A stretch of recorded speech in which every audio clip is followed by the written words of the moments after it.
quintessential man who has given us an honest and enjoyable recount of his accelerating journey, where he expresses his thrills of agony.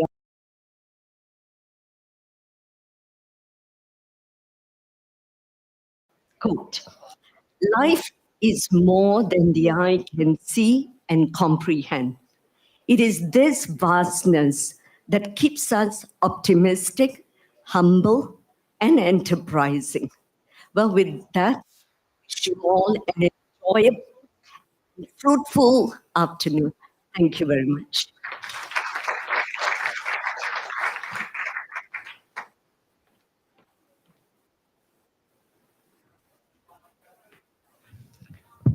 Thank you, Sunu. The next man, well, if I want to completely introduce him, it will take a while. Former nominated MP. He was president of Singapore Malayalee Association. Later on, moved on to be its trustee and advisor. He was vice president of SINDA and trustee, and currently trustee of the Sri Narayana Mission as well. He sits on various boards and probably has interacted with Mr. Gopinath Pillai in several capacities to deliver the keynote address. My pleasure and privilege to welcome Mr. Vishwa Sadasivan.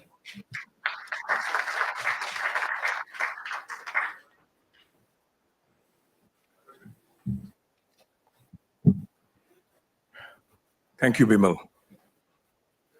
Good afternoon. Namaskaram. I've been given 15 minutes. That's a Herculean task. After reading 300 pages of book, very closely, there's just so much one would want to share. But I shall stick to the 15 minutes. I have known Mr. Gopinath Pillai for almost 40 years now. And over the years, our relationship evolved. Pillai started off as a mentor to me, then as a colleague in organizations and on some boards, as a partner in crime, and more recently, as a friend. We didn't always agree on things. In fact, there were several instances where we disagreed vehemently, but we were always able to talk it through and, if necessary, agree to disagree. This was possible because we are both faithful to purpose and have an abiding respect for intellectual and emotional honesty. Our celebration of humor and wit helped. This was why, when asked if I could deliver the keynote review of this seminal work by Gopinath Pillai, I said yes, without hesitation. First, it is an honor and privilege because I respect him. Second, the book is by a man who is well placed to narrate the diary of a nation through his varied experiences and escapades over 65 years. Third, I know that I would enjoy reading 300 pages, which I did. I would like to start by highlighting three quotations in the book that, for me, capture the author's preoccupation and dilemma that walked with him over the years. First, in his preface, Mr. Pillai says, I quote, I did sometimes have the worry whether all these engagements might make me a jack of all trades, but a master of none. However, I have balanced this concern by gaining as much knowledge from whatever professional framework I was working in as possible, what you might call an experience-based or insider's knowledge. People might ask for your views, but if you are not excelling in your field, they might not take you seriously. End quote. It's evident that for Pillai, credibility, relevance, and being taken seriously in matters that matter are of utmost importance. The second aspect is what I see as a struggle to balance the somewhat contradicting yet deep persuasions. On the one hand, he's a highly logical and rational man, yet he can't seem to avoid the appeal of spontaneity, of emotions, and even astrology, or a penchant for fatalism. Just before accepting a job offer in Bangkok, he consults an astrologer. Here's how Pillai narrates the experience, and I quote him. What happens if I decide not to go to Thailand and stay here instead? He asks the astrologer. He gazed at me calmly and answered, you will go to jail. I could not believe it. I took a Cathay Pacific flight to Bangkok in October 1962. About 4 months after settling in Thailand, I read in the Bangkok Post that a large number of people had been arrested in Singapore as part of Operation Cold Store in February of 1963. The Malayan and Singaporean governments, taking approval from the Internal Security Council, had rounded up major leftist activists and put them in jail on the basis that they were communist sympathizers and who threatened national security. It was a profound event that shaped the early political trajectory of Singapore. A lot of my friends and former Socialist Club members were detained. While sitting in Bangkok reading the newspaper, I thought back to the astrologer's prediction about my landing in trouble, which I had never taken seriously. The experience was perplexing. How did he know? End quote.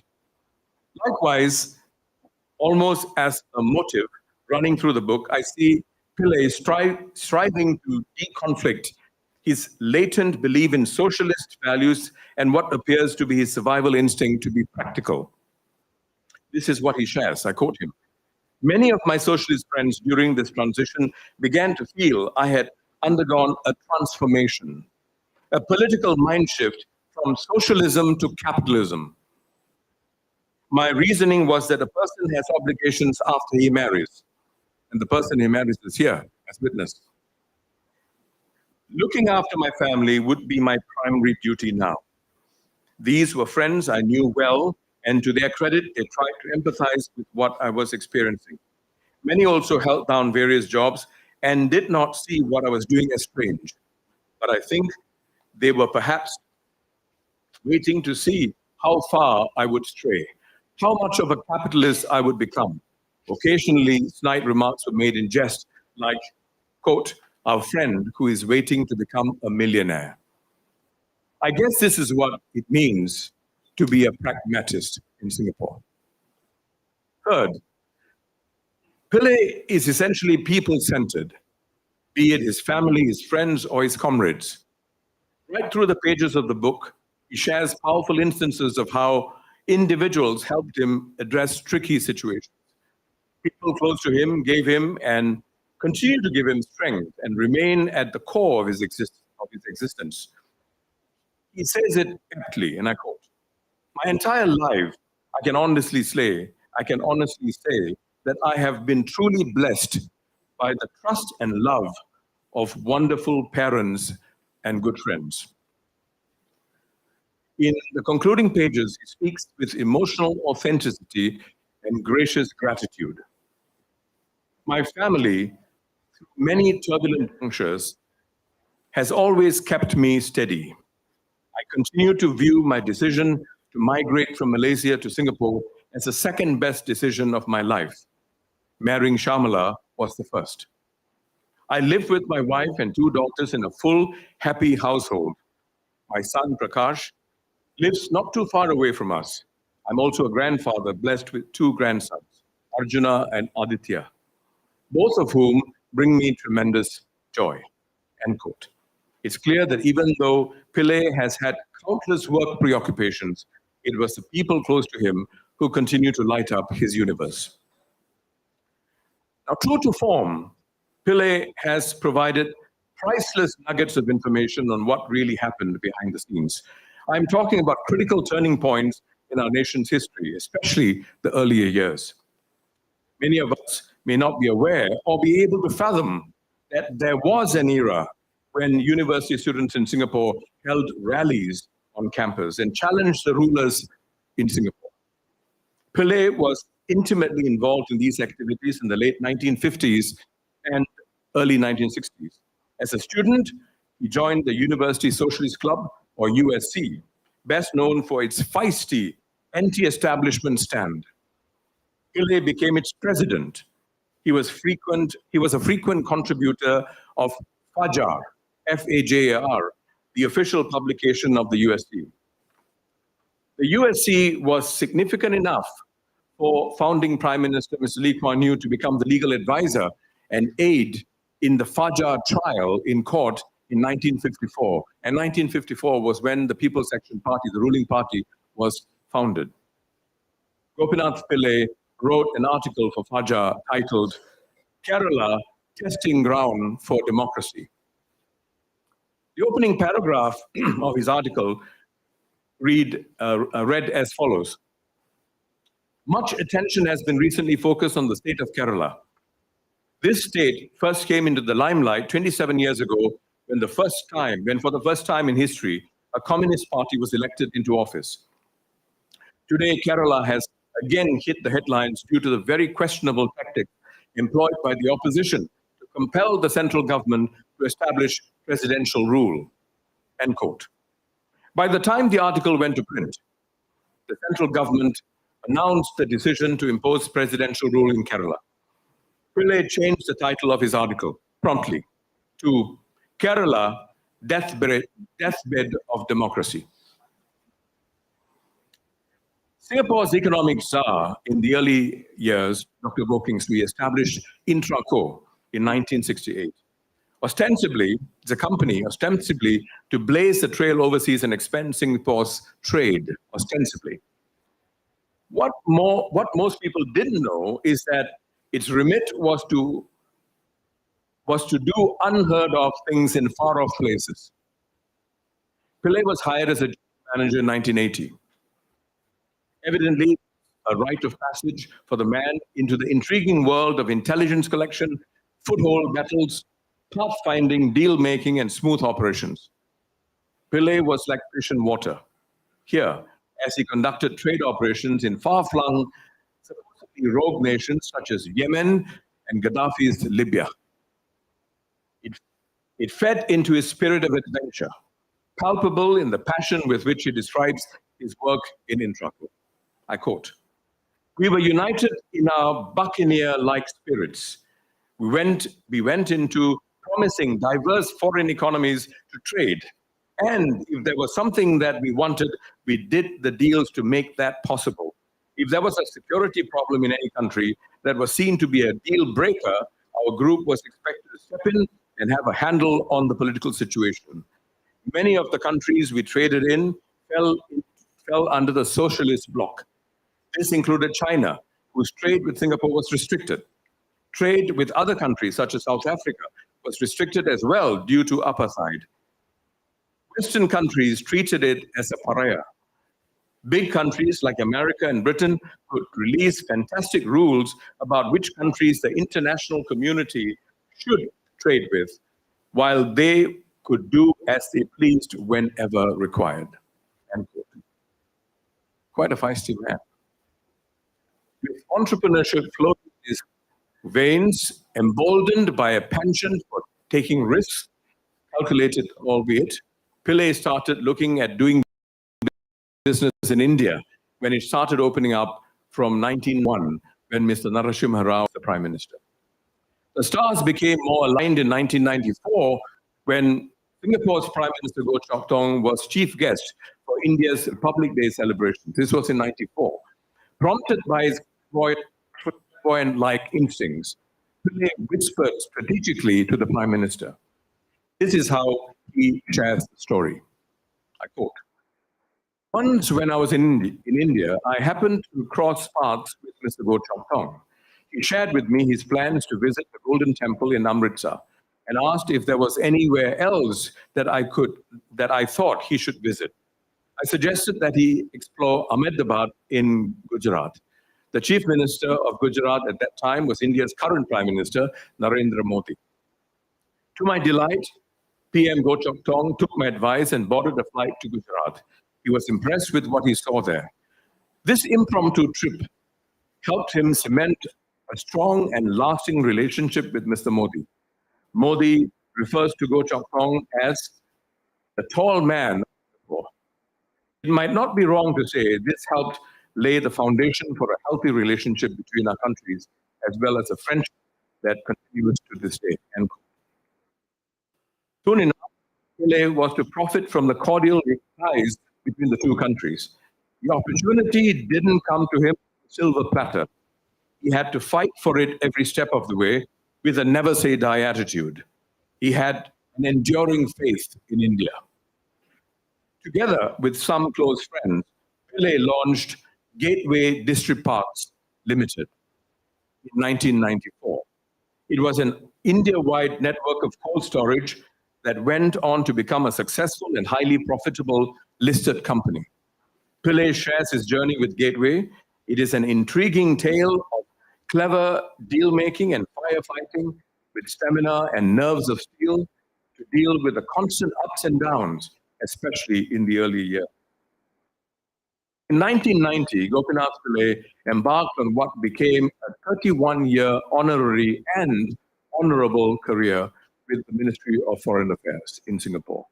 He spent the first 15 years as the non-resident ambassador to Iran and concurrently for 7 years as a non-resident high commissioner to Pakistan.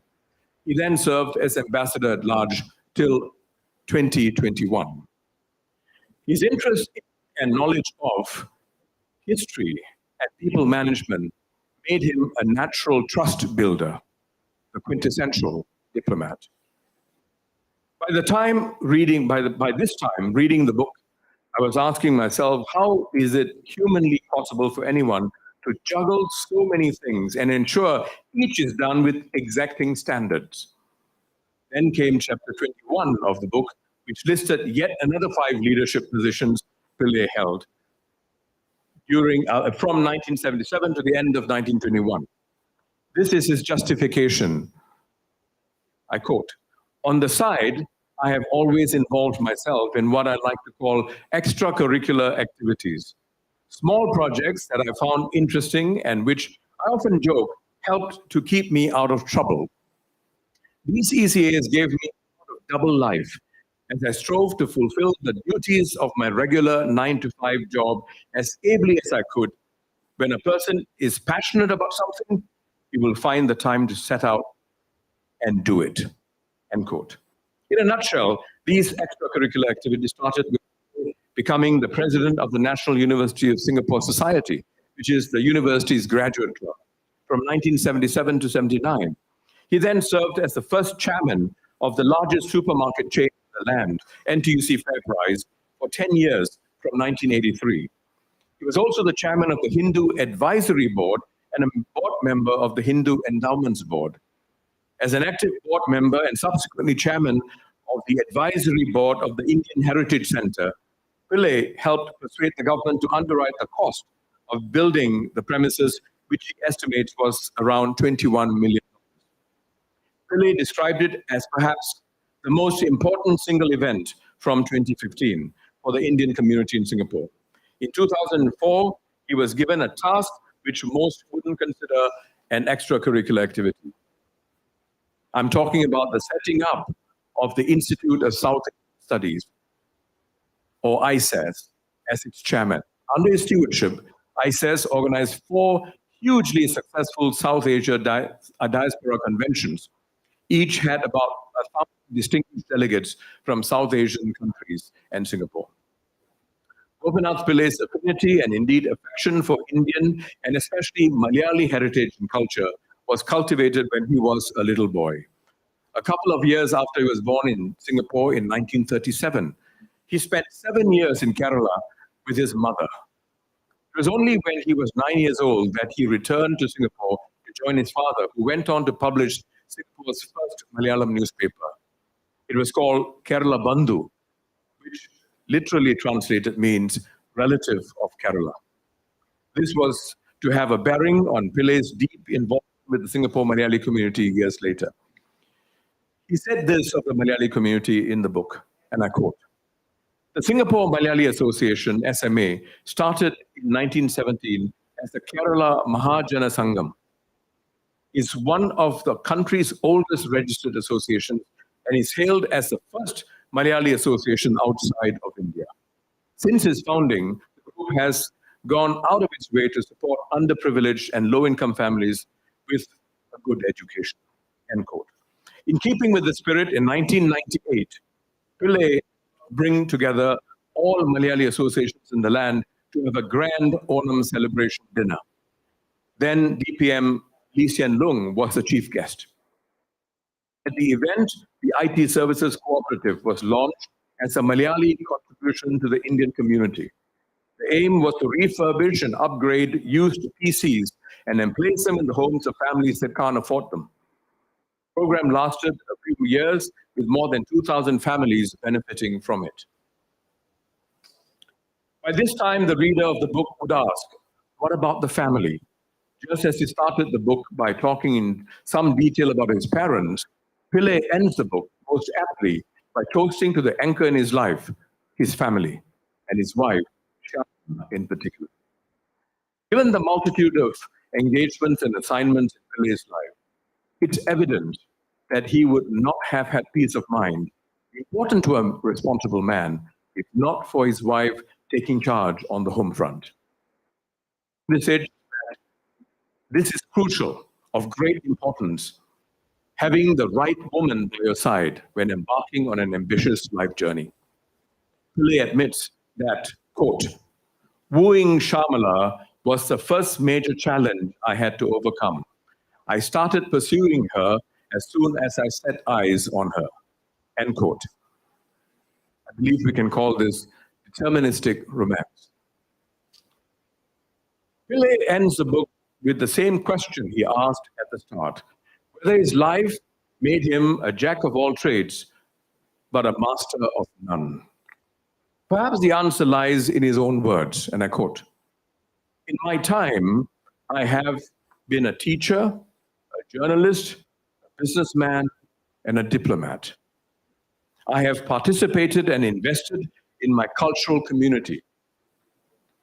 Just as there are more stories I could tell, so too do our explanations lack definitive finality.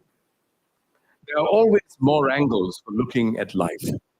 Life with family, friends, struggles, accomplishment, and community is more than the eye can see. And it is this vastness which we struggle to comprehend that keeps us optimistic, humble, and enterprising.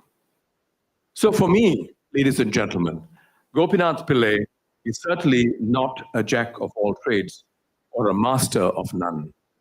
The contents of this book provide evidence of his unique ability to coalesce a multitude of trades and traits and gain mastery of the outcome.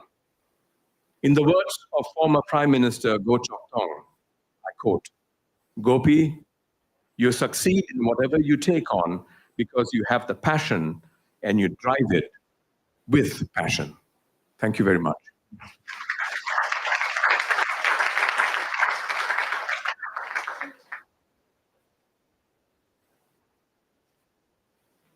Will be fitter after this event. The next speaker has known Mr. Pillai perhaps for most of his life. I understand they were in St. Andrew's School together as well. Like Mr. Gopi, the next speaker also not only excelled in his profession, which is being a doctor, a cardiologist. Related to that, he has and continues to sit in various committees, medical committees. But over and above, at the very early age of 31 or 32, he had become the president of the Singapore Kerala Association then. He was also the former president of GOPIO, the global organization for people from Indian origin.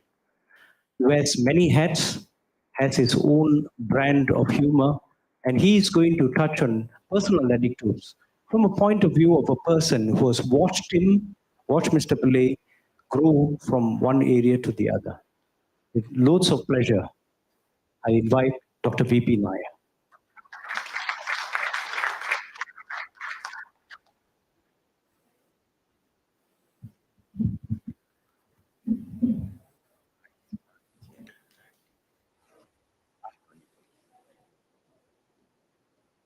Okay.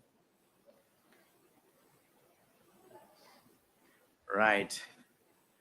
I came rushing from the hospital today after doing a case, and on my way, I forgot to take my glass. I forgot to take everything. So I borrowed a glass from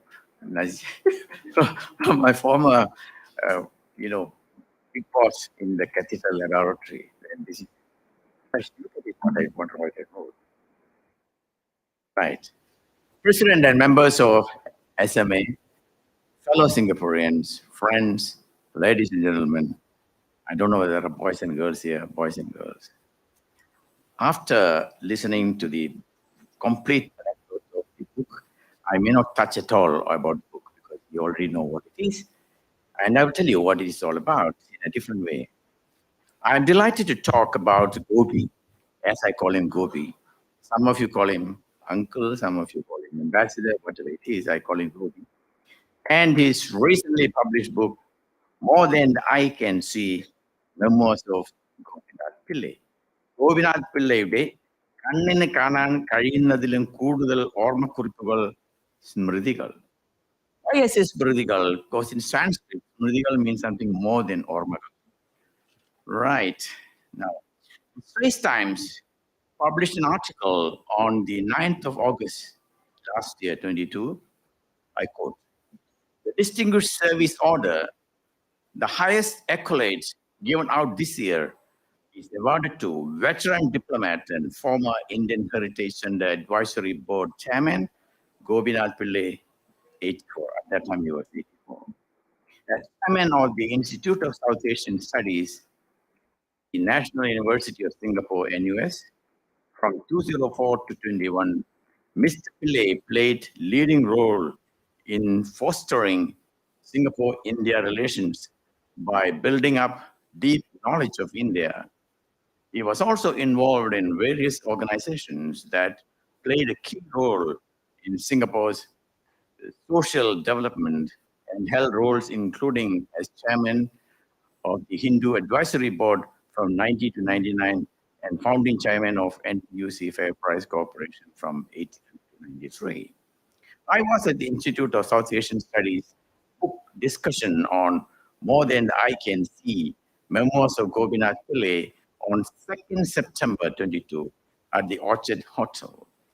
I enjoyed listening to the presentations by prominent speakers from Singapore, such as Prof.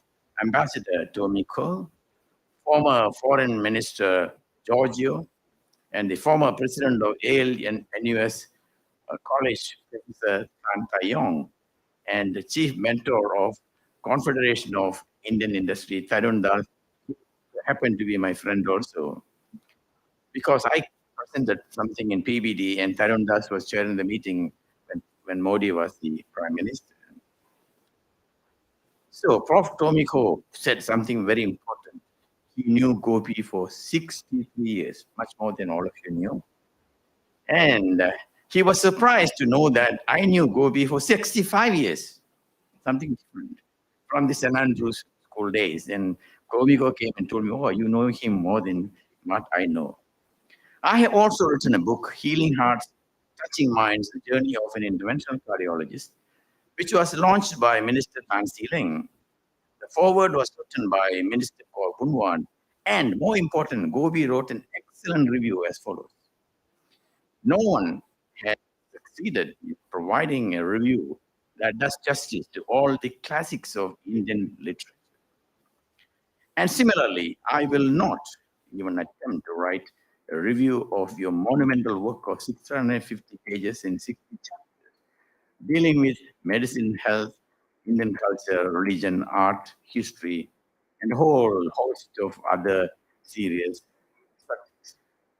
While we were in Andrew School, that's very important, I had no idea that there was a warehouse of knowledge and insight right next to me. He used to sit next to me, or I used to sit next to him. Today, of course, with your great piece of work covering a wide range of subjects and presenting your learning and reflections, this is apparent. We will take it in small bites, but I'm sure we will enjoy it all the same. My hearty congratulations for a job well done. Let me emphasize that Ambassador Gopinath Pillai, or Gopi, is an intellectual. I call him a great intellectual with great leadership qualities. You can see the various awards he has received, such as Padma Shri from India, National Day Award from NTUC, Friend of Labour Award, Distinguished Alumni Award from Singapore University, now known as National University of Singapore, and Public Service Star BBM. Mr. Goh Chok Tong, the Emeritus Senior Minister and former Prime Minister of Singapore, mentioned in the foreword of this book that More Than I Can See tells the story of Gopinath Pillai, a Singaporean businessman and diplomat who served as Singapore's ambassador and high commissioners to Iran and Pakistan. Gopi worked along with prominent members of Singapore's pioneering generation to strengthen Singapore's manufacturing profile and international trade. Gopi broke into liberalizing India as a trailblazing entrepreneur and contributed to the nation's public life as the first chairman of NTUC Fair Price and founder chairman of ISA. His father, K.S. Pillai, those who don't know his full name, Krishnan Sukumaran Pillai, a journalist who ran a daily Kerala Bandhu, known to be the first only Malayalam language daily published outside India. When Mr. Devan Nair was the president, he asked me, what has happened to Kerala Bandhu? I said, it's a natural death. You mean they became Kerala Jandu?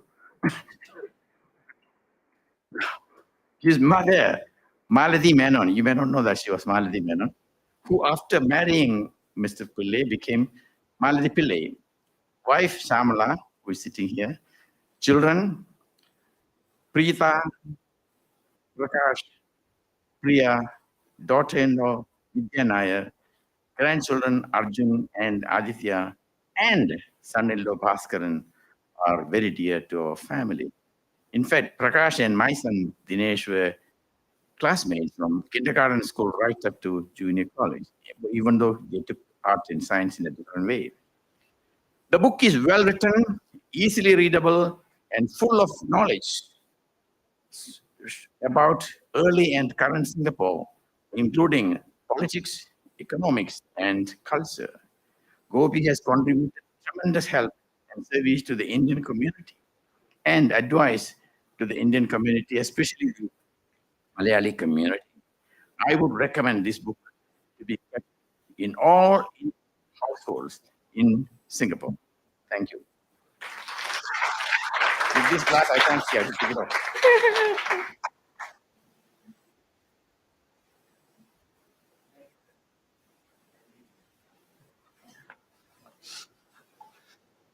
Well, he's a doctor. He'll know how he needs. The next speaker also doesn't need any introduction. He's well known to all of you. He wears many hats. He's a grassroots leader, former president of Singapore Malayalee Association, and current president of the Singapore Malayalee Hindu Samajam. He's worked with Mr. Pillai on several fronts, and to hear his sharing in Malayalam, I invite Mr. Jayakumar.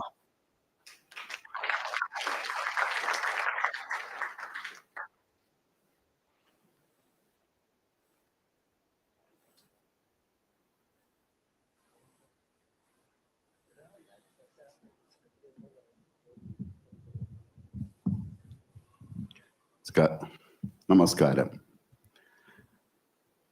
Good afternoon to all of you. Let me say in Malayalam, sorry for those who don't understand. Please excuse me. Auntie Shamala, Mrs. Gopinath Pillai, children, son Prakash. Just now, Mr. Doctor V P Nair Viswasarajan എല്ലാവരും ബുക്കിനെ പറ്റിയും അവരുടെ അനുഭവങ്ങളെ പറ്റിയും പറഞ്ഞു. എനിക്ക് I know him from 2003 onwards. Before that, എനിക്ക് അറിയാമായിരുന്നെങ്കിലും I am very close to him on 2003 onwards when I started in Malayali, associate with Malayali Association. ഒരുപാട് കാര്യങ്ങൾ നേരത്തെ ശിവന് പറഞ്ഞതുപോലെ not the quantity, quality. Always he mentioned about the quality. എപ്പോഴും quality ആയിട്ട് ചെയ്യണമെന്ന് മാത്രമാണ് അദ്ദേഹം പറഞ്ഞിരുന്നത്. ഒരുപാട് കാര്യങ്ങൾ ചെയ്യേണ്ട, കുറച്ച് കാര്യങ്ങൾ ചെയ്താൽ മതി. ബട്ട് അത് നമ്മുടെ കമ്മ്യൂണിറ്റിക്ക് ബെനിഫിറ്റ് ആവണം. അതുപോലെ ഇന്ത്യൻ കമ്മ്യൂണിറ്റിക്ക് സിംഗപ്പൂരിന്റെ ഏത് ലെവലാണ് അത് നമ്മൾ ചെയ്യണമെന്നാണ് എപ്പോഴും അദ്ദേഹം നമുക്ക് ഉപദേശം തന്നിരുന്നത്. He is a mentor to us, not only mentor, advisor, and many heads he hold for the Indian community, especially Malayali community. അദ്ദേഹമായിട്ട് എനിക്ക് ധാരാളം കാര്യങ്ങൾ ഒരുമിച്ച് ചെയ്യാൻ കഴിഞ്ഞു. When I was the president, before that Mr. Dola was the president there, അപ്പോൾ building fund raise ചെയ്യണമായിരുന്നു. Now easy to raise fund from Malayali community, but with the help of Gopinath Pillai, നമ്മൾ പറഞ്ഞു, sir, നമുക്കൊരു guest of owner, either politician or some high level, ഒരു guest of owner കിട്ടിയാൽ we can raise fund because of the guest of honor name. അങ്ങനെ അദ്ദേഹം പറഞ്ഞു, okay, I will get for you Singapore president, that time Pesanadan, provided you must follow the protocol. The Governor Balasan epoഴും protocol അനുസരിച്ച്, I think when we do things, we must do the best way and the maximum quality we must provide. So our community was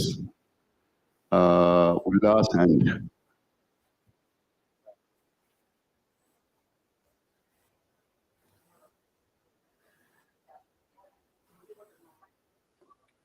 Kekamaya. Okay. Sorry. I think all of you can hear, is it? Okay. Again, specially mentioned ചെയ്തു, നിങ്ങൾ protocol ചെയ്യുകയാണെങ്കിൽ തീർച്ചയായിട്ടും I get guest of honor. അങ്ങനെ അന്ന് Rita Rama, I think she is here? No. She was the one who looked after the president's visit. Gopinath Pillai is very good, so you can carry on. I will invite him. Finally, he came, we raised the fund and we completed the building. I think Dola sir and Koshisa was there. We did the building completely. So he was the anchor man for that, and I have to thank him, thank Gopinath Pillai for that. And so many advices he gave. We all programs he did is, quality. That's the most important in the life. And I was there in 2000 because just now Vishwa mentioned Kerala Association was formed in 2017. The 100 years, 2017 is the 100 years. That time is Singapore Malayalee Association. We did the 100-year celebration. We approached Gopinath Pillai. Gopinath Pillai said, okay, I will call Prime Minister. If he is free, definitely he will come and do the 100-year celebration. അങ്ങനെ അദ്ദേഹം prime minister വിളിക്കുകയും prime minister agree ചെയ്യും. അങ്ങനെ നമ്മൾ prime minister വെച്ച് 100 years celebrate ചെയ്തു. ഇതിന്റെ എല്ലാം ആങ്കർമാൻ ഗോപിനാഥ് പിള്ള സാറായിരുന്നു. കൂടാതെ എപ്പോഴും നമ്മൾ വീട്ടിൽ ചെല്ലുമായിരുന്നു.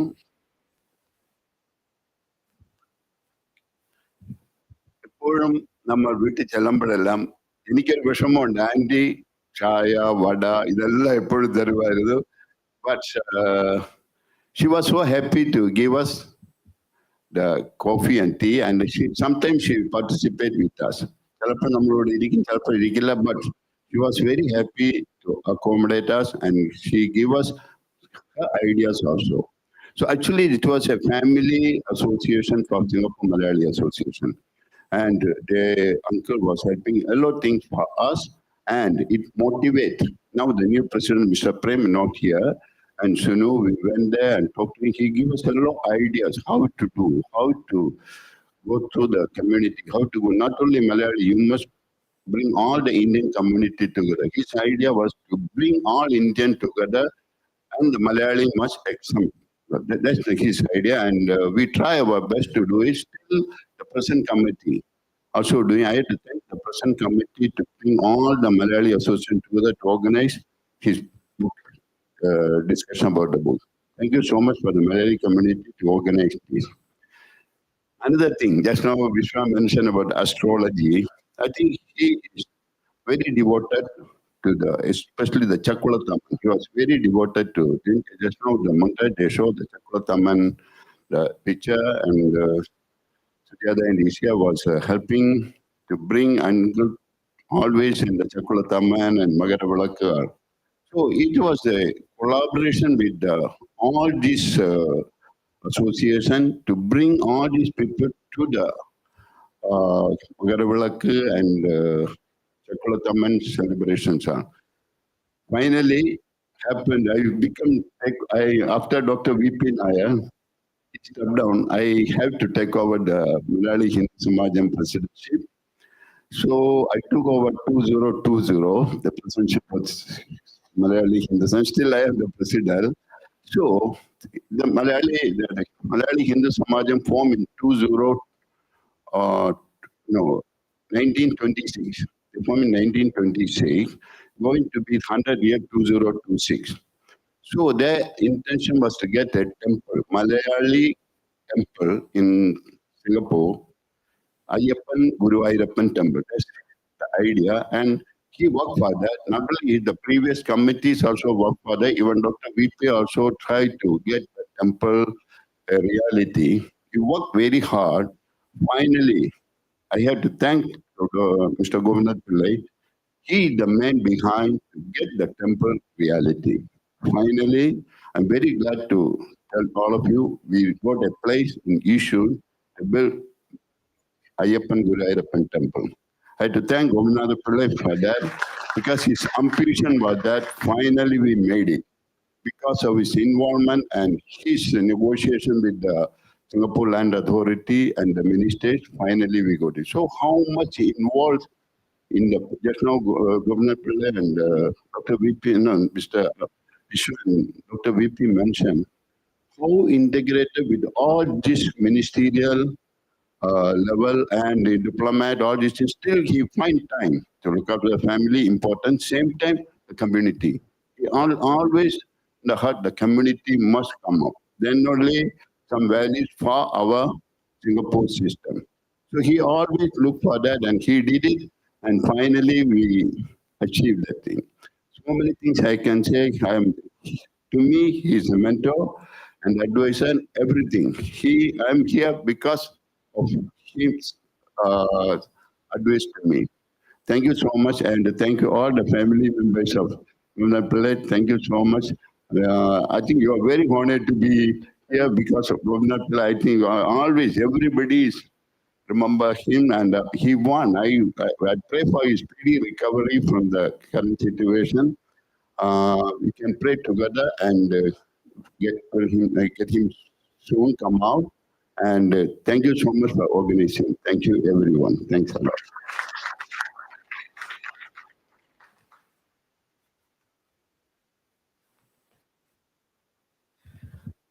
Thank you, Jayakumar. The next speaker. In the community, we call him Mr. Constitution.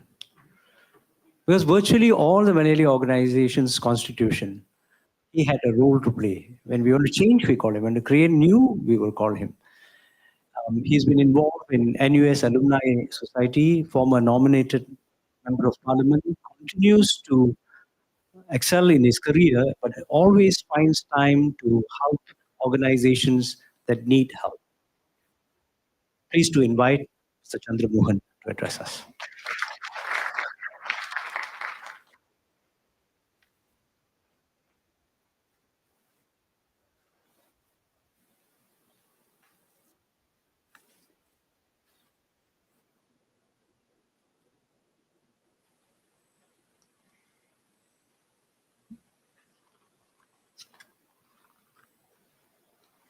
A very good afternoon to all, and especially to Madam Shamla, Mrs. Gopinath Pillai, and family members, and also to John White for writing together with Gopi this lovely book. I read this book, I think 1.5 times, I would say. I read with pleasure, with sadness, happiness, and great memory of a lot of things, because I knew Gopi 45 years. And I wish to say also, in the present, we wish him a speedy recovery and hope that he will lead soon a healthy, happy, and joyous life with his dear wife and family in the years to come. I first met Gopi when I joined the then University of Singapore Society in the late 1970s after having graduated in 1976. This was located in Bukit Timah campus in a very old bungalow, the precinct of the University of Singapore then, along Evans Road. I'm saying this because along that road, you also find a college called Yusuf College, where Shamla was a resident. And Gopi was a resident in Raffles Hall, which is in between that area and Botanic Gardens, if you know the area. It's important for me to say this with some pleasure because Evans Road is in between Yusuf College and Raffles Hall. And the romance of it all is, of course, before that, and I want to relate that because it connects with Shamla too. A lady who has made supreme sacrifices with her talent, and Gopi even mentions in his books that she was such a bright lady, much brighter than him. There's some quotation there, but I won't quote about this. But the sacrifice made by the wife, like many of us, our spouses, they make supreme sacrifices to see their sort of husband progressing on. But behind every successful man, there's this strong woman most of the time. My first impression when I met Gopi was that he was a very warm-hearted senior graduate committee member of Singapore University Graduate Society. And he had no air about him. And he welcomed young people for succession, only to find out later that he made sure that we stuck around so that he could guide them and he could move on to his own activities beyond just university activities. But one of his first loves was, I think, the university society, which he built together with his very good friend called Mr. Ernest Wong. And two of them I would consider most of the time as to be the father of the Hill House. And he built it in the interests of and paramount interests of the graduate body, which has culminated to what it is today. When he started it, it was only about 1,000 members. Today, it's about 15 to 16,000 members. And thanks to Gopi, he was really instrumental in making sure of the growth of the membership, and most importantly, in building the structure that we have. And actually, we can be very proud of it because not many university alumni has got that kind of structure which you find in Henrich Gill House. Always interested in advancing the objective of NUSS, which was for the paramount interest and the growth of the university itself. Gopi was once the president from 1977 to 79, and for many years an active committee member. He served no less than about 7 terms. That's about 14 years. That's a very long time voluntary service. And he was very actively involved in the construction of the then new Gill House at Cambridge campus. And now it's called, of course, NUS. It's a combination of the University of Singapore and Nanyang University, Nanta, they call it. It's now the National University of Singapore, and you still have the NTU and the other university that has come up for the last few years. In the early 1970s, University of Singapore Society was not very popular with the then Vice Chancellor. You might remember To Chin Chai, who was the chairman of the PAP, and he was a Vice Chancellor in the late 60s to sometime in the mid 70s. And at one stage, the Gill House had some problems with the university where we almost had to give up the premises at Evans Road. And Gopi, being the smart diplomat that he was, together with this gentleman I mentioned, Ernest Wong, and his good friend Herman Hotstad, who was once a permanent secretary also. And a few senior members persuaded one gentleman to take up the position of president. So you can see Gopi's mind, how it works in the paramount interests of the society. And he got Professor Maurice Baker, who was then the head of the English department of the University of Singapore, to become the president so that he could deal with Dr. To Chin Chai, who was the vice chancellor. And he managed it somehow. He cajoled Maurice Baker, but Maurice Baker told him that if you want me to be the president, I need a good vice president. And poor Gopi had to become the vice president, and he did all the work behind the scenes. But Maurice Baker managed, because Maurice Baker was very close to To Chin Chai and to Lee Kuan Yew, etc. So, and you might remember he was once an ambassador to I think, India, to Malaysia, etc. And we managed, and I'm just giving the history of it to show how Gopi, his commitment was really fantastic. You know, with the little that he had, but he managed to control. He had the power to somehow get the right people to do the right thing with the right objective. And he was a good man, and we always remember Gopi, even till today, fairly active in the university society because of Gopi, and we always remember fondly Gopi, and he has come for many, many a function together with Shamala over the years, and I hope soon he will recover and be back.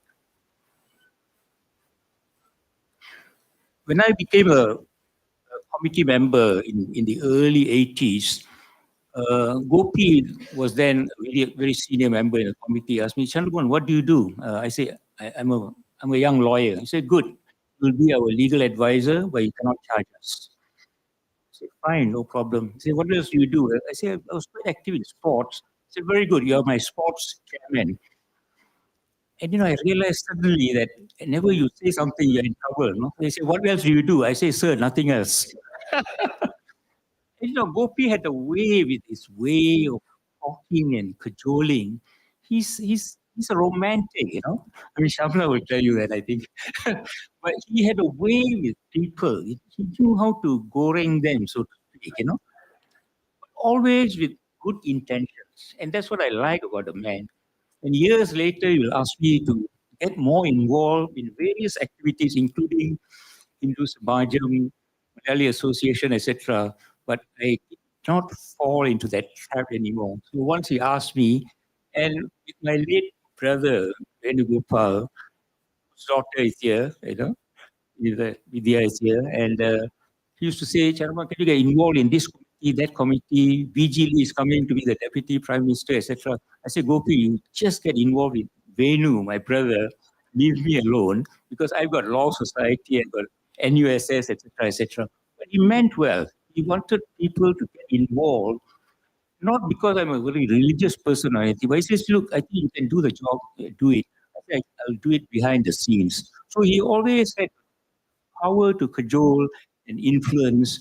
And I got involved with Malayalee Association at least, and also because of Mr. MPD Nair, you remember some of these people, and they were all very involved. And he'll say, you get involved with this and that, you can get involved with Law Society, Cricket Club if you want to, but don't forget your community. And actually, to be fair to him, he also gets involved. He's either the patron or advisor, or in some form, he'll always be there. Some spouses might complain, including my late wife, Gauri, say you're always getting involved in all these things. So what I did was I got her involved too by being in some of the subcommittees, etc. And she found that it was quite interesting. So I learned from Gopi how to cajole others to do the job also. And after a while, they appreciate it. So it's a matter of all of us wanting to get involved in honorable tasks that is important for the community and not just the country alone. And because of him, I had to serve as honorary secretary for, mind you, for at least 12 years. And I wondered really how he could mesmerize me to doing that, because every time I wanted to give up, he'll be hanging around somewhere and he'll say, "You carry on one more year, please, one more year," and you just fall for it. So Gopi had the power and the charisma to not just be an ambassador for the country, but ambassador for various institutions, including a lot of Malayali organizations. And there came a time in Gill House where you can find the talent in Gopi also, how he mesmerizes crowds to support. He had to build the Gill House. Cambridge had given us a space, an area, free of charge actually, and lease for 30 years, but without any building. So we had to build. And at that time, we had less than 1,000 members, and he managed to raise the entrance fee from about $15 or $20 to $1,000. And within a few weeks, we got 1,000 members. Why? He could somehow he got architects to build a structure and say this is how the Gill House is going to be. And 1,000 members joined us because that's the Singapore crowd. If there's something at stake, they'll join. And we raised $1 million. We needed about $5-6 million. The following year, we raised it to 2,000. Another 1,000 joined us. The third year, we raised it to another 1,000 to 3,000. Another 1,000 joined us. We made up, we had $6 million. And we decided to give back to the bank, I think DBS Bank. They said, no, you don't have to give back so early. They wanted the interest. But till today, they are bankers. So, you see, Gopi and his good friends knew what to do. And as a result of that, I'm saying this story because I think that's what our Malayali associations should be doing also. And I think the Samajam is doing that, and I hope they'll be successful. So I think the power of advisors and good people who are willing to back us is very important. And I hope that continues too. And today we have something like 15,000 members compared to 1,000 members when I was a young member. Gopi over the decades had these cool, charming, kind ways to entice one to do voluntary work. And as we became friends, he wanted me to take on other roles. So I told him that I have a limited time and I will always be somewhere in the background, which I've done till today. The man was born in 37, let's express 1937 in Rangoon Road. He was brought up, and in Kerala, he was in the book. He talks about his uncle, who was very much a politician, and he had leanings to be, I think, a socialist, very much active in student politics, but decided not to go into full-time politics. I think Vishwa has expressed all those things in the books, and it's very well written there. And it's interesting reading that because we can relate to that because it was during our younger days and later on in life, some of the things that he mentioned, it sinks into our brains. And, he's a man who's really contributed in many aspects of Singapore life, very active student union work, publications, drama. He loved drama and acting, loves poetry, teaching, journalism, NGO work, governmental organization, ambassadorial work, being the ambassador of Iran, Pakistan, and ambassador at large. It's one of the few who's the ambassador at large. Government companies like NTUC, FairPrice, industrial entrepreneur, and ventured into corporate portfolios in Singapore, Malaysia, Thailand, in banking, and India. He's a very versatile man who has contributed so much, and of course, in the Indian organization, SMA, Hindu Samajam, etc. Once I asked him, Gopi, which was your favorite country? And he told me the beauty of Iran and Persia. I think that was his favorite. I think he loved being the ambassador to Iran. And he could quote verses, I think he's into Sanskrit also. So he had a talent in that. I think the ministers all appreciated how he could sway the crowd by saying a few pieces, poetry or whatever. And I think that makes a difference because it touches the heart of people. And he's always been very successful at that, and he continues to do so.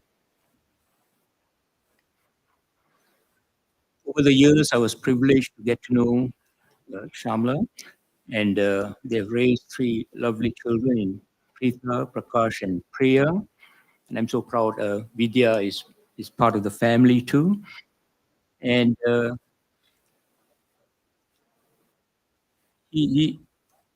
what I read of the book, he quoted Shamla from first year in University of Malaya, and both of them were in the arts faculty.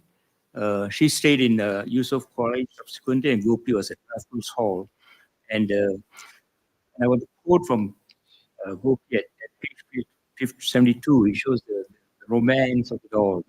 As our relationship developed, end quote, I found Shamla to be a gentle and caring person. She was also intelligent and probably could have gone further in her education had it not been for me constantly distracting her. I tended to be hot-headed.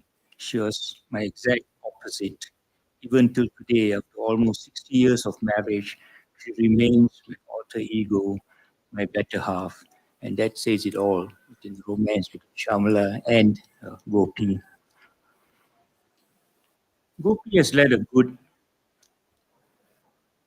meaningful life, and now he's into his mid-80s. I proudly say he has been a very good and generous son to his family and to Singapore. I would like to sincerely say a big thank you to Gopi for all his generous ways and guidance and leadership.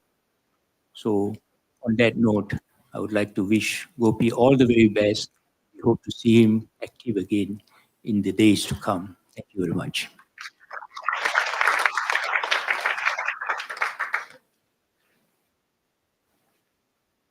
Thank you very much, Chandra.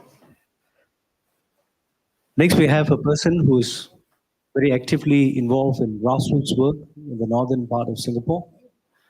He was the former president of Narayana Gurukulam, current president of Sri Narayana Mission, and also the Malayalam Language Education Society. Pleasure to invite Jaydev Unithan.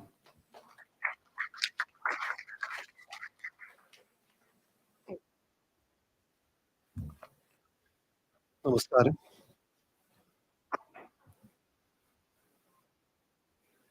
Padmashri Gopinath Pillai Singapore Malayali തറവാട്ടിലെ കാരണവർ എന്ന് നമുക്ക് പറയാം.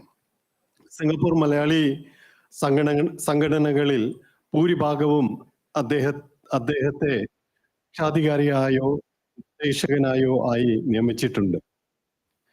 Malayalam language education society Singapore അഥവാ MLES സ്ഥാപിക്കുന്നതിൽ പ്രധാന പങ്ക് വഹിച്ച അദ്ദേഹം അതിൻ്റെ ആദ്യ സ്ഥാപക അംഗവും ഉപദേശകനുമായിരുന്നു. സിംഗപ്പൂരിൽ മലയാള ഭാഷ സംരക്ഷിക്കേണ്ടതിൻ്റെ പ്രാധാന്യം ശ്രീ ഗോപിനാഥ് അവർകൾ മനസ്സിലാക്കി. ശ്രമത്തിൽ ശ്രദ്ധ കേന്ദ്രീകരിക്കേണ്ട ഒരു സംഘടനയുടെ ആവശ്യകത അദ്ദേഹം കണ്ടു. കഴിഞ്ഞ 10 വർഷങ്ങളിൽ MLES നടത്തിയ ഭാഷാ പരിപാടികളിൽ 1000-ലധികം കുട്ടികളും യുവാക്കളും മുതിർന്നവരും പങ്കെടുത്തു. MLES ശ്രീ ഗോപിനാഥ് പിള്ള അവர்களോട് കടപ്പെട്ടിരിക്കുന്നു. അദ്ദേഹത്തിന് നല്ല ആരോഗ്യം നേരുന്നു. In the last decade, I had the opportunity to engage and interact closely with Sri Gopinath Pillai, or Uncle Gopinath, as some of us refer to him. It was my good fortune to work with Uncle Gopinath to set up the Malayalam Language Education Society Singapore, or MLES, in 2009. The origins of MLES can be traced to a group of parents who wanted the children to learn Malayalam school setting with a structured syllabus. This ground-up initiative took birth in the early 2000s.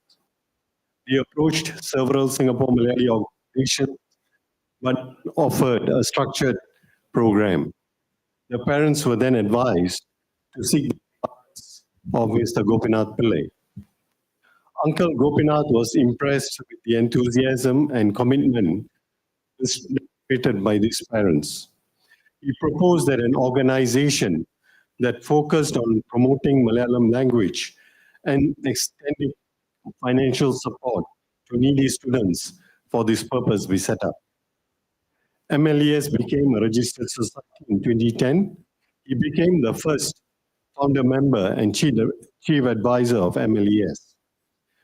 I vividly remember an episode during the inauguration ceremony of MLES in 2010. A gentleman came up to me and handed over an envelope containing a substantial amount of money. He said that this was a donation to MLES. He was reciprocating a donation given by Mr. Gopinath Pillai in his personal capacity during the launch of the Hindi Society in Singapore decades ago.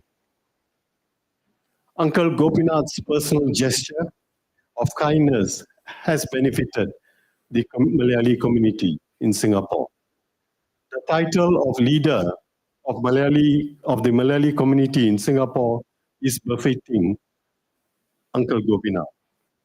The management committee of MLES appreciated Uncle Gopinath's vision of establishing an organization for the sole purpose of promoting Malayalam language.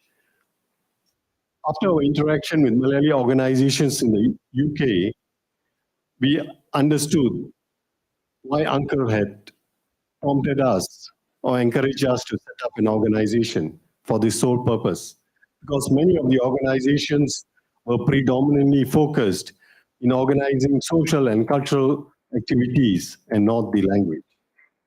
MLES continues to promote the Malayalam language in Singapore by providing structured classes for children and conversational classes for youth in Singapore.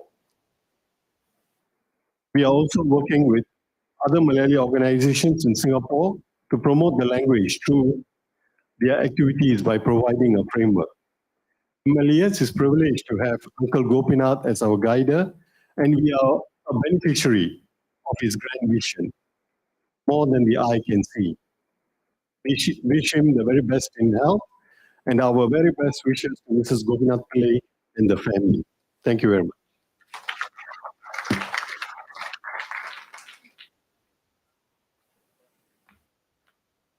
Right.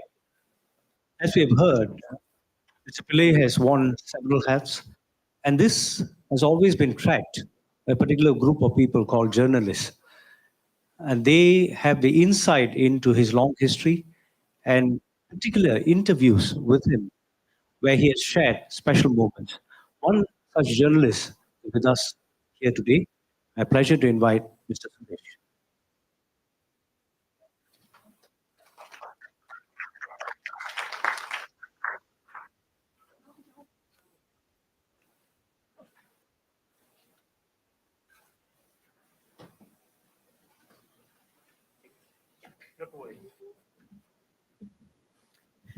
Hi, afternoon. I come with a stick, the mask. In fact, I told Sunu that I came here 2-3 weeks ago. I was the only one here because when this event was called off or postponed because of other reasons, I was not informed. But that's the secondary. I will probably be one of the rare non-Malayali, what do you call, guys involved in the whole thing. I'm in my mid-60s. I spent half my life at the Singapore Recreation Club. My dad was very much involved with what do you call the then Kerala Association, the Malayali, Hindu Samajam, and almost every other thing. But somehow I felt, and I'm sure most youngsters will feel, that that's what Lee Kuan Yew always said. This is not a Chinese or an Indian or a Malay state. This is a Singapore multiracial state. But we have endeavored, Gopinath has also endeavored very much, right, the importance again of maintaining, I won't say the grassroots or otherwise. In fact, he was actually commended with the Padma Shri. He was commended for his extraordinary role, right, in bonding both Singapore and India together. And much as I'm sure he's hearing at home, he's not feeling too well, right? But His Excellency Gopinath, right, will always be remembered for more than a diplomat. As a journalist, I'll tell you, for all his credentials, if ever there was a Malayalee president, it would have been President Gopinath Pillai. Because he had the class, he had the foresight, he could see more than the eye could see, right? And traveling almost everywhere, right? He brings a different flavor, right, to what Indians are. Again, commendably, I think Malayalis are unique in a different way because despite the whole of India, my dad used to tell me many times, in your whole lifetime, you can't even backpack down the whole of Kerala to show, right, how large the place is and the whole works. But it's individuals like that, right? Gopinath Pillai, right? Many other Malayalis, even those have risen to be MPs, NMPs. We have Biswa here, we have Chandramohan here. I'm glad voted in, we have Bikram Nair. There are differing roles Malayalis can play. And play as a Malayali Singaporean. It's more important. That's what His Excellency always says, it's quality, never the quantity. Right. So in organizing events like this, it counts a lot. Right. Getting all together, right, paying tribute to distinguished Malayalis who have done commendable job in raising the status of Singaporean Malayalis. May I again congratulate His Excellency Gopinath Pillai. Right. You have been a wonder all the way through. And I'm sure as you recover at home, your family is here, right? They will take pride that you have done the best and you have been a real pride to Singapore. Congratulations, Your Excellency.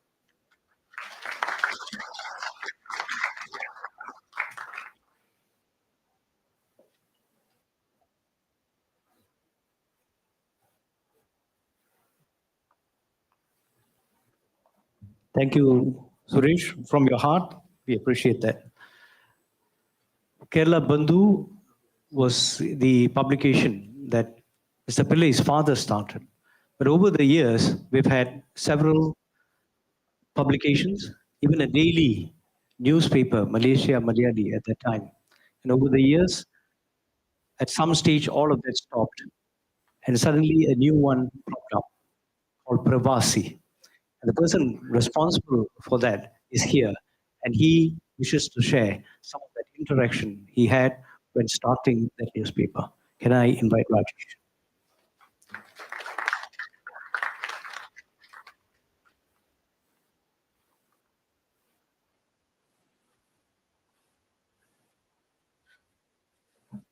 നമസ്കാരം, ഞാൻ മലയാളത്തിൽ തന്നെ പറയാം.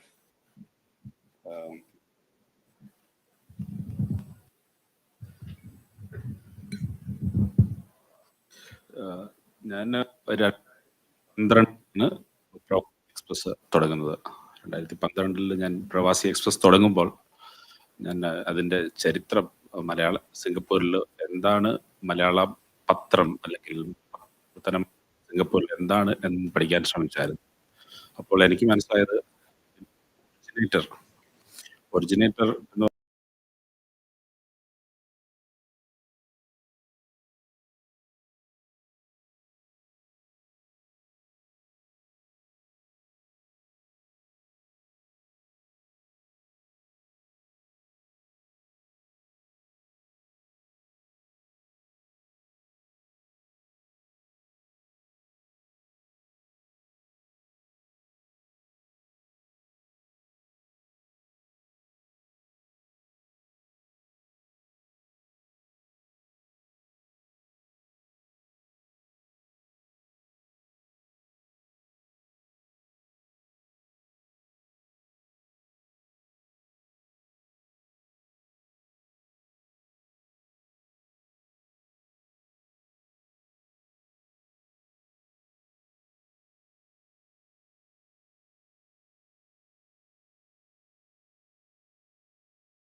facts and figures. So in core, the first heart, he's a journalist. So his first job is as a journalist. I asked him why you didn't continue journalism. So what he told me that, okay, journalism will not feed you. So അപ്പോൾ അതാണ് ഇതുകൊണ്ടൊന്നും പറ്റത്തില്ല. So for me also, he advised that it should be sustainable model. Then only you can run this through. So focus on that. But I don't think so. But we run as a community newspaper. We are not commercial. We are just standing for community. And we could do a lot of intervention through Gopinath Pillai angle. Most of the things we had his approvals, major, especially the major things. അപ്പം അങ്ങനെ എനിക്ക് എന്നും എന്തെങ്കിലും ഒരു കാര്യമുണ്ടെങ്കിൽ I could have called him and he will pick it up. Even he is traveling in US, he used to pick it up call. So that's somehow I don't know. I'm not a big guy or something because he know the intention of what I'm doing. So he used to support me. So you can see throughout all the major events, he'll be there. So I'm thanking you, Andy, also. So both of you are always blessed me. Thank you for all the support, and I will wish him a speedy recovery. Yeah.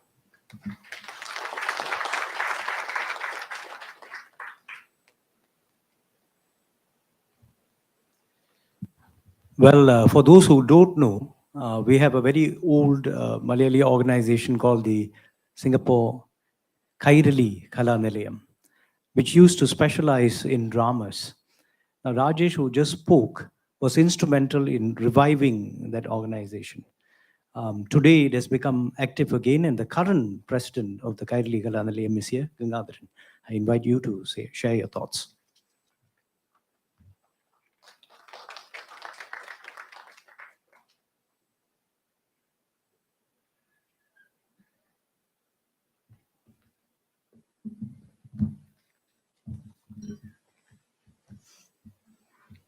സദസ്സിലിരിക്കുന്ന എല്ലാവർക്കും നമസ്കാരം.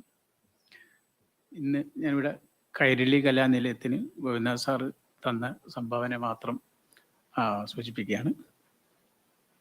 കാരണം നിങ്ങൾക്കെല്ലാം അറിയാം, കൈരളി കലാനിലയം സ്ഥാപിച്ചത് 1956 അത് നാടകത്തിൻ്റെ പ്രധാന ലക്ഷ്യം ഒക്കെ അത് എനിക്ക് തോന്നുന്നു 1990 ശേഷം അത് നിലച്ചുപോയി, അതിൻ്റെ പ്രവർത്തനം നിലച്ചുപോയി. അന്ന് നാടകം കാണാൻ പിറകിലിരുന്ന ഞാൻ ഇന്ന് അതിൻ്റെ എന്താ പറയണ്ടേ, ആ സംഘടനയുടെ ഒരു അംഗമായിട്ട് ഇവിടെ നിങ്ങളുടെ മുന്നിൽ നിൽക്കുകയാണ്. അതെന്തോ ഒരു ഭാഗ്യം എന്താണെന്ന് എനിക്കറിയില്ല. അതിനുശേഷം 2013 ശേഷം പ്രവാസി എക്സ്പ്രസ് ഗോപിനാഥ് പിള്ള സാറുമായിട്ട് ഒരു ഇൻ്റർവ്യൂ, അത് ഹെറിറ്റേജിൻ്റെ ഭാഗമായിട്ട് ചെയ്ത ഒരു ഇൻ്റർവ്യൂയുടെ ഭാഗമായിട്ട് ആണ് കൈരളി കലാനിലയത്തെക്കുറിച്ചുള്ള പുതിയ അതിനെങ്ങനെ പുനരുദ്ധരിക്കാം എന്നുള്ള രീതിയിലൊരു ചർച്ച വരുന്നതും അന്ന് സംസാരിച്ചപ്പോൾ അദ്ദേഹം പറഞ്ഞത്, ധൈര്യമുണ്ടെങ്കിൽ മാത്രം ചെയ്യുക, മാത്രമല്ല ഇതിനെ വെളിയിൽ കളയാൻ പാടില്ല, അതിനെ കൊല്ലാൻ പാടില്ല, വീണ്ടും കൊല്ലാൻ പാടില്ല, നടത്തുന്നെങ്കിൽ കൃത്യമായിട്ട് ചെയ്യുക. അപ്പോൾ അതിന് താല്പര്യമുണ്ടോ അല്ലെങ്കിൽ അതിന് നിങ്ങൾക്ക് കഴിയോ എന്ന് നിങ്ങൾ നോക്കുക, അതിനുശേഷം മാത്രം മുന്നോട്ട് പോവുക. പക്ഷെ അന്ന് അദ്ദേഹം കുറച്ച് മാർഗരേഖകൾ തന്നിരുന്നു എങ്ങനെ ചെയ്യണം. അതിൽ ആർട്ട്, കൾച്ചർ, പിന്നെ വരുന്നത് ലിറ്ററേച്ചറാണ്. അപ്പോൾ ലിറ്ററേച്ചറിൻ്റെ ഭാഗമായിട്ട് ഞാനും അതിൻ്റെ ഭാഗമായിട്ട് ഇപ്പോൾ പ്രവർത്തിക്കുന്നുണ്ട്. പിന്നെ MLAs ഉണ്ട്, അതേമാതിരി SMLF ഉണ്ട്. പിന്നീട് വരുന്നത് ആർട്ടിൻ്റെ ഭാഗമാണ്, ആർട്ടും കൾച്ചറും ഒക്കെ ആയിട്ട്. അപ്പം 2016 കൈരളി കലാനിലയം വീണ്ടും റീവാമ്പ് എടുത്തു. അന്ന് അതിൻ്റെ പ്രധാനമായിട്ട് രാജേഷ് തന്നെയായിരുന്നു അതിൻ്റെ പിന്നിൽ പ്രവർത്തിച്ചത്. പക്ഷേ ഗോപിനാഥ് പിള്ള സാറ് വളരെ കൃത്യമായിട്ടുള്ള മാർഗരേഖ തന്നിട്ടുണ്ട് എങ്ങനെ പോകണം. അപ്പം അതിനനുസരിച്ചിട്ടാണ് നമ്മൾ ഇന്ന് പോയിക്കൊണ്ടിരിക്കുന്നത്. അതിനുശേഷം നമ്മൾ 16 ശേഷവും നാടകങ്ങൾ നല്ല രീതിയിൽ കൊണ്ടുപോയി, അതും വളരെ ഹൈ സ്റ്റാൻഡേർഡോടുകൂടിയാണ് അതിൽ കൊണ്ടുപോയിരിക്കുന്നത്. പിന്നീട് വരുന്നത് കോവിഡാണ്. കോവിഡിൻ്റെ സമയം വന്നപ്പോൾ എല്ലാവർക്കും അറിയാം, എല്ലാം അസ്തമിച്ച പോലെയായിരുന്നു. പക്ഷേ ഞങ്ങൾ അപ്പോഴും വിട്ടില്ല. കോവിഡിൻ്റെ സമയം 3 ദിവസം തുടർച്ചയായിട്ട് നാടകം ചെയ്തു. ആ 3 ദിവസം തുടർച്ചയായിട്ട് നാടകം ചെയ്തത് ഇന്ന് നാടകം ഇന്നാണെങ്കിൽ ഇന്ന് രാവിലെയാണ് നമ്മൾക്ക് നാടകം കളിക്കാനുള്ള അവസരം തരുന്നത്, അല്ല പെർമിഷൻ തരുന്നത് 1-ാം ദിവസം. അപ്പം അന്നത്തെ ആ കോവിഡ് സിറ്റുവേഷൻ മോണിറ്റർ ചെയ്ത് 2-ാം ദിവസത്തെ പെർമിഷൻ 2-ാം ദിവസം രാവിലെ തന്നെ തരുന്നു. പക്ഷേ എന്തുകൊണ്ട് 3-ാം ദിവസം നാടകത്തിൻ്റെ പെർമിഷൻ ആ 2-ാം ദിവസം നിന്ന് കിട്ടി. കാരണം നമ്മൾ ആ രീതിയിലായിരുന്നു ആ പ്രവർത്തനം മുന്നോട്ട് കൊണ്ടുപോയിക്കൊണ്ടിരുന്നത്. ഇന്ന് ഇപ്പം അടുത്ത്, അതായത് മാർച്ച് 17, 18, 19 തീയതികളിൽ ഒരു നാടകം സിംഗപ്പൂരിൽ അരങ്ങേറാൻ പോവുകയാണ്. അത് വളരെ വളരെ വ്യത്യസ്തമായ രീതിയിലാണ് ആ നാടകം വരാൻ പോകുന്നത്. ഫ്രഞ്ച്, ജർമ്മൻ, മലയാളികൾ ഇവരെല്ലാം ഉൾപ്പെട്ടുകൊണ്ടുള്ള ഒരു വളരെ അതിശക്തമായ ഒരു തീമായിട്ടാണ് ആ നാടകം മുന്നോട്ട് വരുന്നത്. അതിൻ്റെ പ്രധാന ഒരു അനുഭവം ഞാൻ പറയാം. സെക്കൻഡ് വേൾഡ് വാറിൽ ഫ്രഞ്ച് നാസി ക്യാമ്പിലും അതേമാതിരി ജയിലിലും അകപ്പെട്ട മയ്യഴി എന്ന് പറയും, ഇന്നത്തെ മാഹി എന്ന് പറയും. ആ മാഹിയിലുള്ള ഒരു മാധവൻ എന്ന് പറഞ്ഞ ഒറിജിനൽ കഥാപാത്രമാണ്. അദ്ദേഹം അവിടെ ജയിലിൽ കിടന്ന് അതിനുശേഷം മരണപ്പെടുന്നതിന് മുന്നിലുള്ള അദ്ദേഹത്തിൻ്റെ പൂർണ്ണമായിട്ടുള്ള കുറേ കാര്യങ്ങൾ അദ്ദേഹത്തിൻ്റെ മനസ്സിൽ വരുന്നതാണ് നാടക രൂപത്തിൽ നിങ്ങളുടെ മുന്നിലേക്ക് വരാൻ പോകുന്നത്. അത് ഒരു വളരെ വളരെ ചാലഞ്ചിങ് ആയിട്ടുള്ളൊരു നാടകം കൂടിയാണ്. അപ്പോൾ അത് ഗുഡ്മാൻ ആർട്ട് സെൻറ്ററിൽ മാർച്ച് 17, 18, 19 തീയതി നിങ്ങളുടെ മുന്നിലേക്ക് വരും. എല്ലാവരും അന്ന് അവിടെ ഉണ്ടാവുമെന്ന് ഞാൻ പ്രതീക്ഷിക്കുന്നല്ല, എല്ലാവരും ഉണ്ടായിരിക്കണം. അതാണ് ഒരു വളരെ ചാലഞ്ചിങ് ആയിട്ടുള്ളൊരു നാടകമാണ്. പിന്നെ ചേച്ചി എന്നെ കഴിഞ്ഞ മാസം വിളിച്ചു, ഗോപിനാഥ് പിള്ള സാറിൻ്റെ ബുക്ക് ലോഞ്ച് ഉണ്ട്, വരണമെന്ന് പറഞ്ഞു. ഞാൻ പറഞ്ഞു വരാം. അപ്പം ചേച്ചി പറഞ്ഞില്ല, അല്പം എന്തെങ്കിലും സംസാരിക്കണം. ചേച്ചിയോട് ഞാൻ പറഞ്ഞു, ചേച്ചി ബുക്ക് ഞാൻ വായിച്ചിട്ടില്ല, അതുകൊണ്ട് ബുക്കിനെ കുറിച്ചൊന്നും എനിക്ക് പറയാൻ പറ്റില്ല എന്ന് പറഞ്ഞു. പക്ഷേ തൊട്ടടുത്ത് 1-2 ദിവസം കൊണ്ട് തന്നെ ഞാൻ ആ ബുക്ക് സംഘടിപ്പിച്ചു. ബുക്ക് ഒന്ന് റിവ്യൂ ചെയ്തെങ്കിലും ഇന്ന് ഞാൻ അതിനെക്കുറിച്ച് സംസാരിക്കാൻ അർഹനല്ല. കാരണം ആ ഒരു ഹൈ ലെവലിൽ പോയിരിക്കുന്ന ഒരു പുസ്തകമാണത്.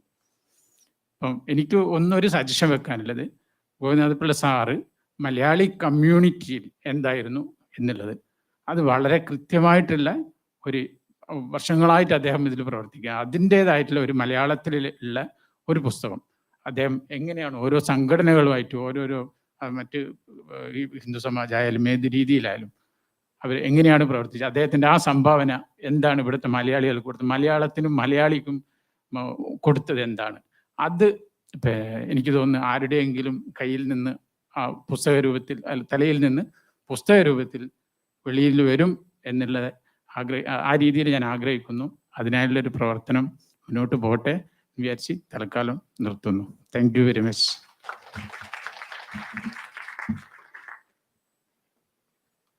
What a wonderful suggestion. By the way, the translation of this book is already going on, and we hope to be able to release it. A certain speaker who is going to come may update us on that. All right. We have 4 more speakers, right? And a quick chit-chat if there is time. 4 more speakers. The first of whom is going to appear on the screen because he had to take off for job commitments, but upon persuasion, he decided to put a video up. So, can we have that video? This is Srikanth, who has the volume, please.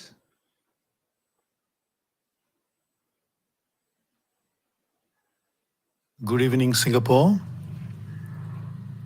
It is a matter of immense pleasure and great honor for me to participate at this event releasing Mr. Gopinath Pillai's book, More Than the Eye Can See.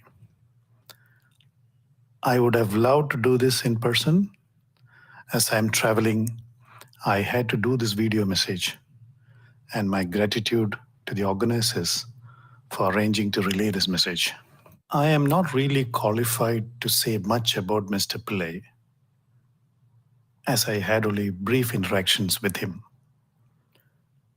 But in spite of the brevity of those interactions, Mr. Pillai You left a very profound and lasting impact on me with your wisdom and your kindness. Your book has been a captive read, demonstrating your unique ability to deliver truth in a plain and simple manner, especially when the situation is utterly confusing and directionless. Your book brings out many such instances, but please allow me to mention one of my personal experiences. In 2015, as SMA prepared to celebrate SG50, we drew up plans for a grand event spanning 10 days. Though we were excited by the scale and challenges of the event, as the organizing chairman, I was confused and paralyzed by one overwhelming concern. What if we ended up blowing away the entire bank balance of the Singapore Malayalee Association in this extravaganza? At that juncture, we met you to present our grand plan. You listened to us attentively and then started off expressing your support for our hard work. And you said, quote, "The scale of the event should fit the budget that you are very, very sure of raising," unquote. Your short and crisp remark made us go back to the drawing board and come up with a one-day event that turned out to be a huge success. Thank you, sir, for saving us on that day.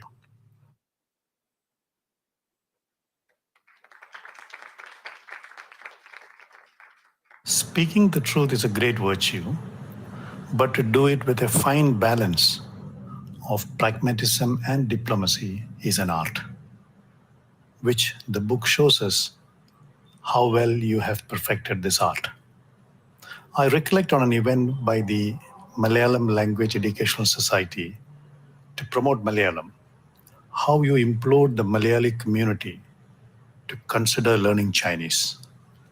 As we read through your book, your experience of integrating with the non-Indian community in Singapore, your successful operations in India and Pakistan, we can better relate your advice to the community to pick up new languages.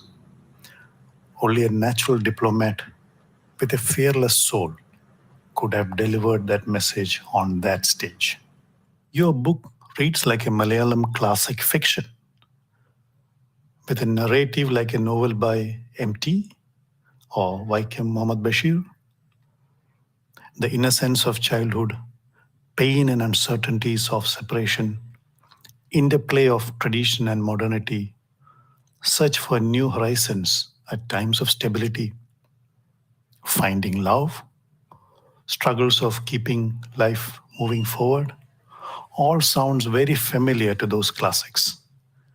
But your life is no fiction, very real and inspiring. From your book, if there is one thing I have to point out as more than what eyes can see, is that my generation was fortunate to live in the post-war, post-Cold War era, with the last 30, 40 years being a period of stability, cooperation, and prosperity. You played a significant part in making this happen for our generation in Singapore. Thank you very much, Mr. Gopinath Pillai. I forgot for a moment that there was part two. Apologies. So the next speaker is someone who was inspired by the new energy behind publications in Singapore in Malayalam. And he started one in 2012 called Idhalugal or Petals. May I invite Satyan, young man, to share his thoughts.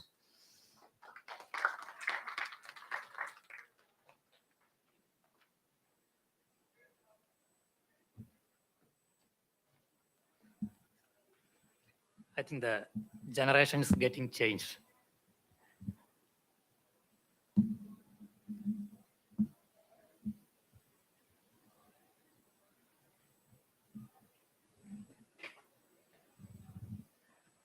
മാന്യ സദസ്സിന് സാദര നമസ്കാരം. SMA സംഘടിപ്പിക്കുന്ന ഈ ഒരു കാര്യപരിപാടിയിൽ SMA ഒരു representative എന്ന നിലയിൽ സഹകരിക്കാൻ മാത്രമായിരുന്നു ആദ്യം ഉദ്ദേശിച്ചിരുന്നത്. എന്നാൽ സത്യൻ സഹകരിച്ചാൽ മാത്രം പോരാ, സംസാരിക്കുക കൂടി വേണം, അതും മലയാളത്തിൽ തന്നെ വേണമെന്ന് സ്നേഹത്തോടെ സുനിച്ചേച്ചി പറഞ്ഞതിൻ്റെ അടിസ്ഥാനത്തിലാണ് ഞാനിപ്പോൾ നിങ്ങളുടെ മുന്നിൽ നിൽക്കുന്നത്. ശ്രീ ഗോപിനാഥ് സാർ കഴിഞ്ഞ ഒട്ടേറെ വർഷങ്ങളിലൂടെ സാമൂഹിക മുന്നേറ്റങ്ങൾക്ക് വേണ്ടി, പ്രത്യേകിച്ച് സിംഗപ്പൂരിലെ മലയാളി സമൂഹത്തിൻ്റെ നന്മ ലക്ഷ്യം വെച്ചുകൊണ്ട് നടത്തിയ ഒട്ടേറെ പ്രവർത്തനങ്ങൾ, ആ പ്രവർത്തനങ്ങളെ ഞാൻ ഒറ്റ വാക്കിൽ യജ്ഞം എന്ന് വിളിച്ചോട്ടെ. യജ്ഞം എന്ന് പറഞ്ഞാൽ സമർപ്പണം എന്നാണെന്നാണ് ഞാൻ മനസ്സിലാക്കിയിട്ടുള്ളത്. എന്നാൽ അദ്ദേഹം സമൂഹത്തിന് വേണ്ടി നടത്തിയുള്ള ഒട്ടേറെ യജ്ഞങ്ങളിൽ ഒന്നും തന്നെ പ്രത്യക്ഷമായോ പരോക്ഷമായോ ഞാൻ പങ്കാളിയായിട്ടില്ല. ശ്രീ ശങ്കരാചാര്യർ, സ്വാമി വിവേകാനന്ദൻ, ശ്രീനാരായണ ഗുരു, മഹാത്മാഗാന്ധിജി, APJ അബ്ദുൾ കലാം, ഇവരെല്ലാം സമൂഹത്തിൽ നിരന്തരം ഒട്ടേറെ സാമൂഹിക സേവനങ്ങൾ അനുഷ്ഠിച്ചവരാണ്. എന്നാൽ നമ്മൾ ആരും തന്നെ ആ സാമൂഹിക പ്രവർത്തനങ്ങളിൽ പങ്കാളികളായിരുന്നില്ല, അല്ലേ? പക്ഷേ അവർ സമൂഹത്തിന് വേണ്ടി തന്ന ആ മൂല്യങ്ങളെക്കുറിച്ച് സംസാരിക്കാൻ നമുക്ക് ഒരുപക്ഷെ സാധിച്ചേക്കാം. അത്തരമൊരു സാധ്യതയായി ഇതിനെയും കണ്ടാൽ മതി. ഏറെക്കുറെ വ്യക്തിപരമായിട്ടുള്ള 2 കാര്യങ്ങളിലാണ് ശ്രീ ഗോപിനാഥ് സാറുമായിട്ടുള്ള എൻ്റെ ഇടപെടലുകൾ ഞാൻ ഹൃദയത്തിൽ സൂക്ഷിക്കുന്നത്. പ്രവാസി പബ്ലിക്കേഷൻ പ്രസിദ്ധീകരിച്ച എൻ്റെ ഒരു മഴക്കാലത്തിലൂടെ എന്ന കുഞ്ഞു പുസ്തകം പ്രകാശനം ചെയ്തു തന്നത് ശ്രീ ഗോപിനാഥ് സാറായിരുന്നു 2013. അന്ന് ആ പുസ്തകത്തിൻ്റെ ആദ്യ കോപ്പി ഏറ്റുവാങ്ങിയത് ഡോക്ടർ VP സാറായിരുന്നു. സാറിന് ഓർമ്മയുണ്ടാകും എന്ന് വിചാരിക്കുന്നു.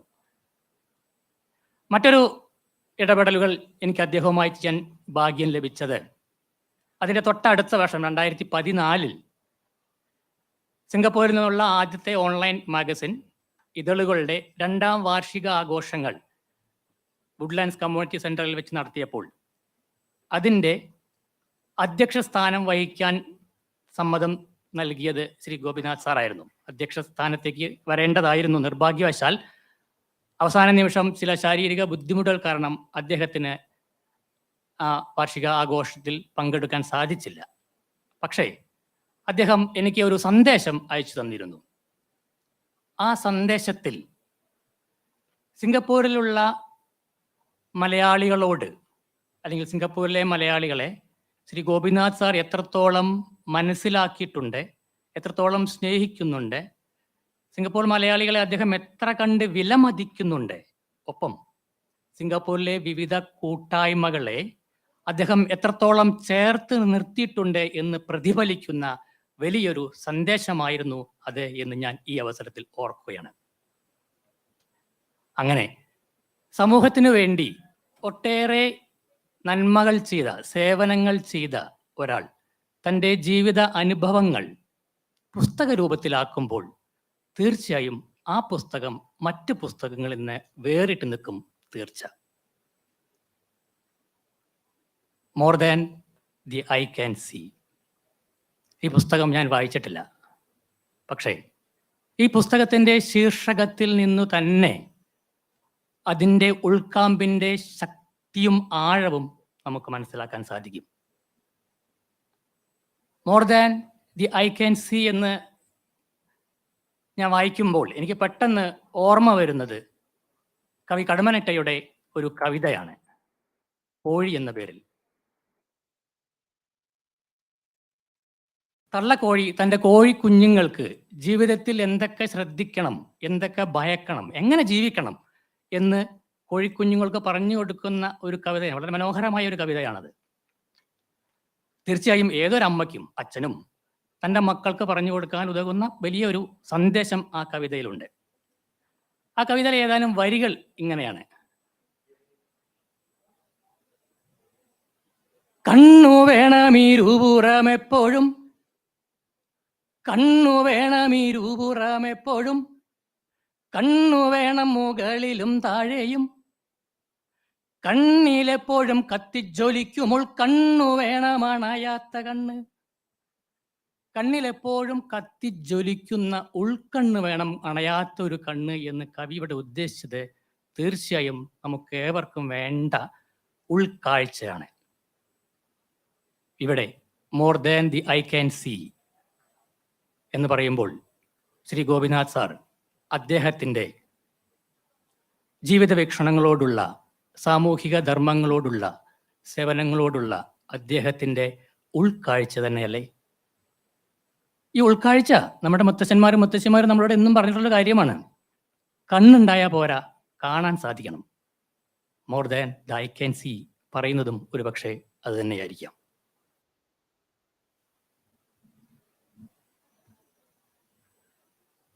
മറ്റൊരു കാര്യം, ഇപ്പോൾ ഇവിടെ നിസ്വാർത്ഥ സേവനത്തിലൂടെയുള്ള അദ്ദേഹത്തിൻ്റെ നിസ്വാർത്ഥ സേവനങ്ങളോടുള്ള ഉൾക്കാഴ്ച എന്ന് പറയുമ്പോൾ മറ്റൊരു കാര്യം എൻ്റെ ശ്രദ്ധയിൽപ്പെട്ടത്, പ്രതിഫലേച്ഛ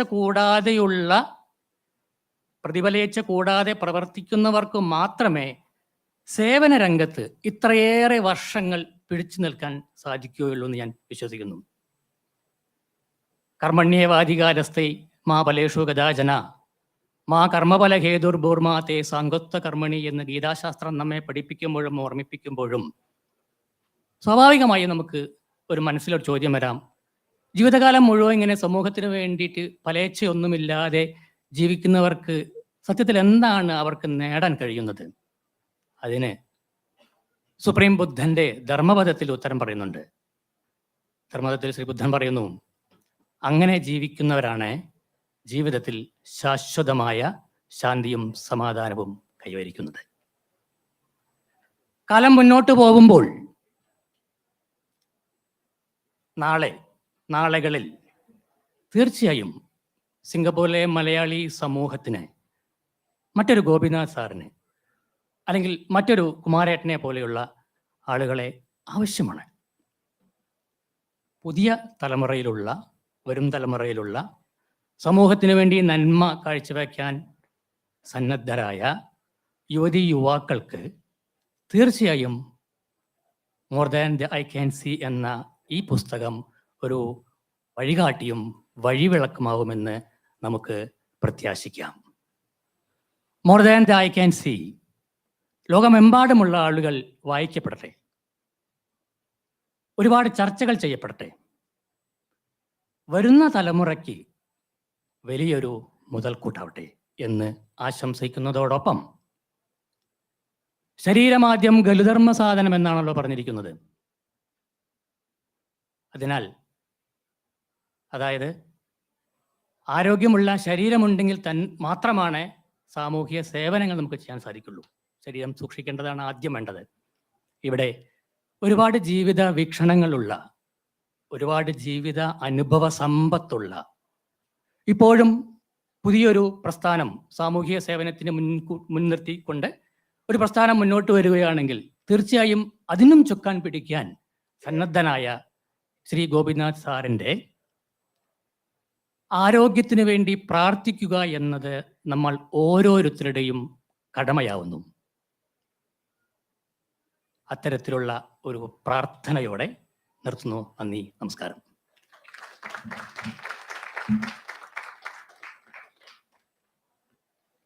Nandi Satyan. We have two more speakers. The next person suddenly plunged into the scene in Singapore Malayalee community work around 20 plus years ago. And since then, he has given his all whenever there is an event at the background. But I realized at an event some 7-8 years ago that there is a poet in this person as well. I asked him earlier whether he's going to recite a poetry. He said, not today. May we put our hands together to welcome Ullas.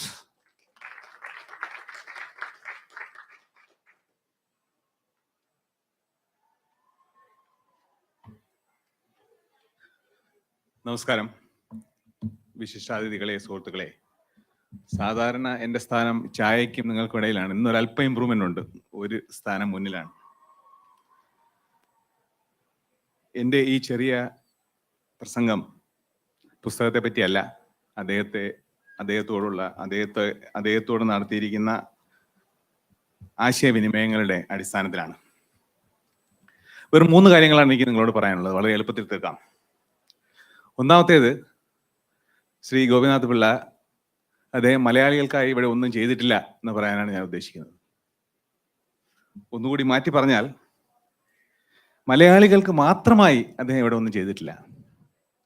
അദ്ദേഹത്തിൻ്റെ കീഴിലുള്ള എല്ലാ പദ്ധതികളും മലയാളി എന്ന സങ്കുചിത ചിന്തയ്ക്ക് അപ്പുറം Indian സമൂഹത്തെയും, അങ്ങനെ നോക്കിയാൽ സിംഗപ്പൂർ ജനതയും ഉദ്ദേശിച്ചുള്ളതാണ്.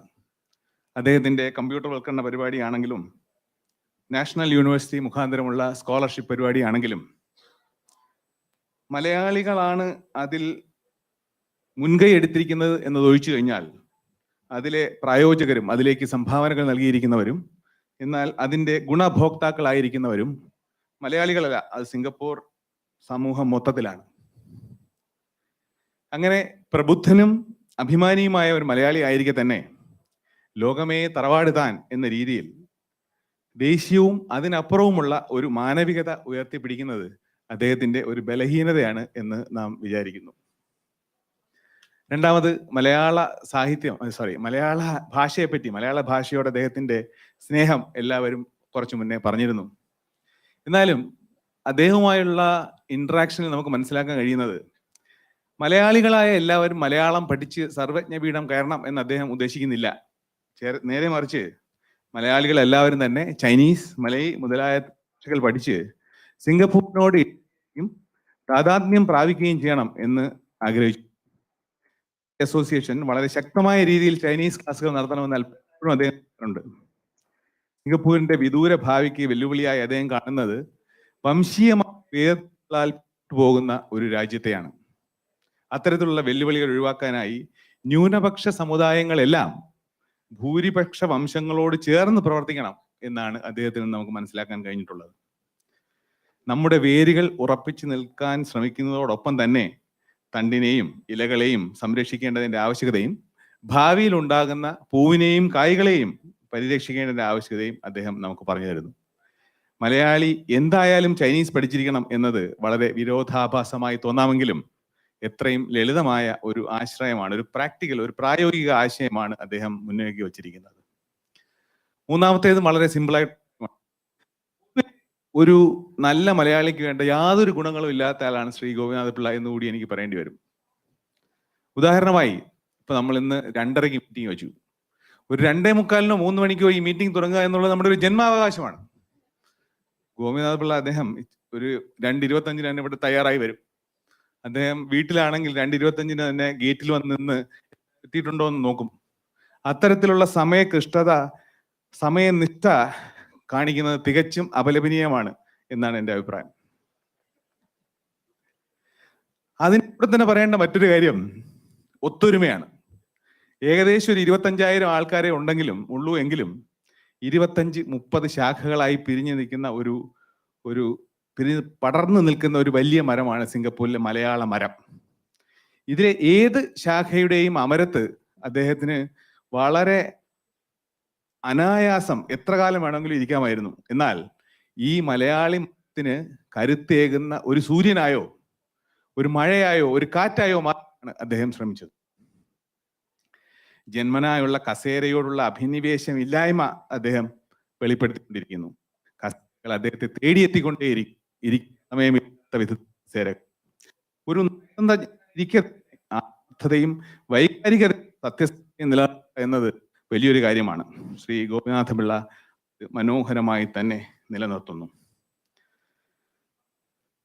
സൂചിപ്പിച്ചതുപോലെ ഞാനും അദ്ദേഹത്തോട് ചോദിക്കുക, എങ്ങനെയാണ് ഇത്രയും പ്രമുഖമായ കാര്യങ്ങൾ ഒരുമിച്ച് ചെയ്യാൻ കഴിയുക?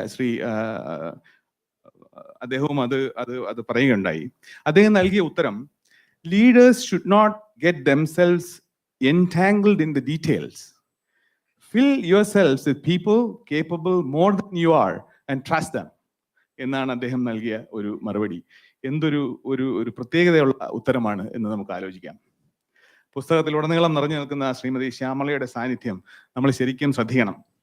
വീട്ടിലെത്തുമ്പോൾ ഒരു ആതിഥേയയുടെ വേഷമണിയുമെങ്കിലും പ്രസക്തമായ സംഭാഷണങ്ങളിലൊക്കെയും വളരെ വ്യക്തവും ശക്തവും ക്ലിപ്തവുമായ അഭിപ്രായങ്ങൾക്കുടമയാണ് ശ്രീ ശ്യാമള എന്ന് നമുക്ക് മനസ്സിലാക്കാം, ശ്രീമതി ശ്യാമള എന്ന് നമുക്ക് അതുകൊണ്ട് തന്നെ അങ്കിളിന്റെ ഷാർപ്നെസ്സിലും ക്ലാരിറ്റിയിലും has some source of background we can see.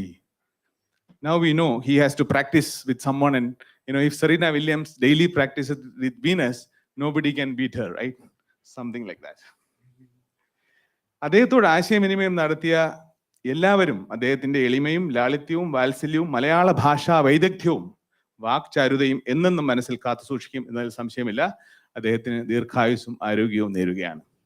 And special thanks to John for bringing this special gift from Mr. Gopinath to us.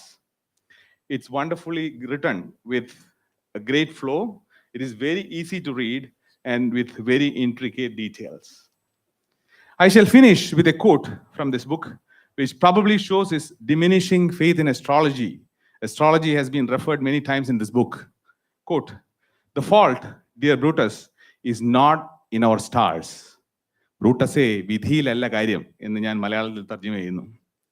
അത് പറഞ്ഞപ്പോഴാണ് ഒരു കാര്യം മറന്നുപോയി. നമ്മുടെ SMLF ഈ പുസ്തകം മലയാള തർജ്ജിമ ഏറ്റെടുത്തിരിക്കുകയാണ്. ശ്രീമതി ശ്യാമളയ്ക്ക് കേൾക്കാൻ താല്പര്യമുള്ള ഒരു വിഷയമായിരിക്കും. ഞങ്ങൾ അങ്ങനെ ഇത് ഏറ്റെടുത്തിരിക്കുന്നു. ഈ വർഷം എപ്പോഴെങ്കിലും ഇത് തീർക്കണമെന്നാണ് ഞങ്ങളുടെ ആഗ്രഹം. അതിനടുത്തേക്ക് എത്തുമ്പോൾ അതിൻ്റെ ഒരു പുരോഗതി അറിയിച്ചുകൊണ്ടിരിക്കാം. ഗോയിങ് ബാക്ക്, ബ്രൂട്ടസേ, വിധിയിലല്ല കാര്യം. And that shows the determination to take fate in one's own hands. And Mr. Gopinath Pillai is the best example in front of us. Majula Singapura, Jai Hind.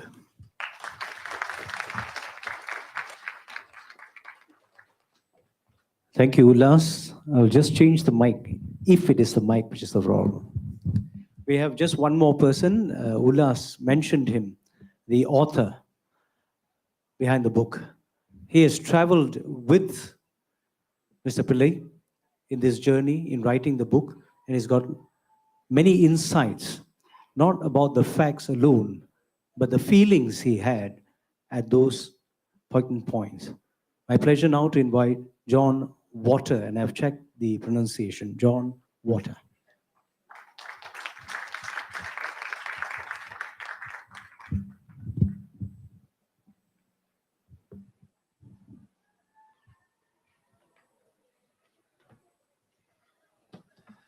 It was very nice of him to ask for the pronunciation of my last name, and actually that has happened a couple times since coming here today. Normally people mispronounce it, so thank you all very much.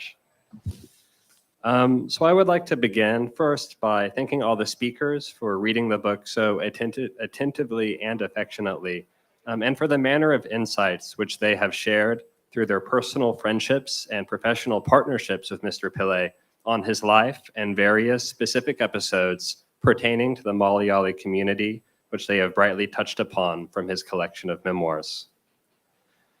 So as was mentioned, I'm the co-author of the book, and at the two other events which were organized around More Than the Eye Can See by the Institute of South Asian Studies, I had the privilege of delivering the introduction and speaking on the arc of Mr. Pillai's life, as well as how it intersected with a broader national story of Singapore. But I must say that it is a pleasure to anchor the discussion this time around, not because of wanting to shirk from the responsibility of framing a productive conversation, but because of the pleasure that I've taken listening to others' memories of Mr. Pillai, from which I have learned a great deal. I am grateful to the Singapore Malayalee Association, or SMA, for organizing this discussion and for the opportunity to talk on the book through the lens of Mr. Pillai's relationship with and belonging to the Malayalee community.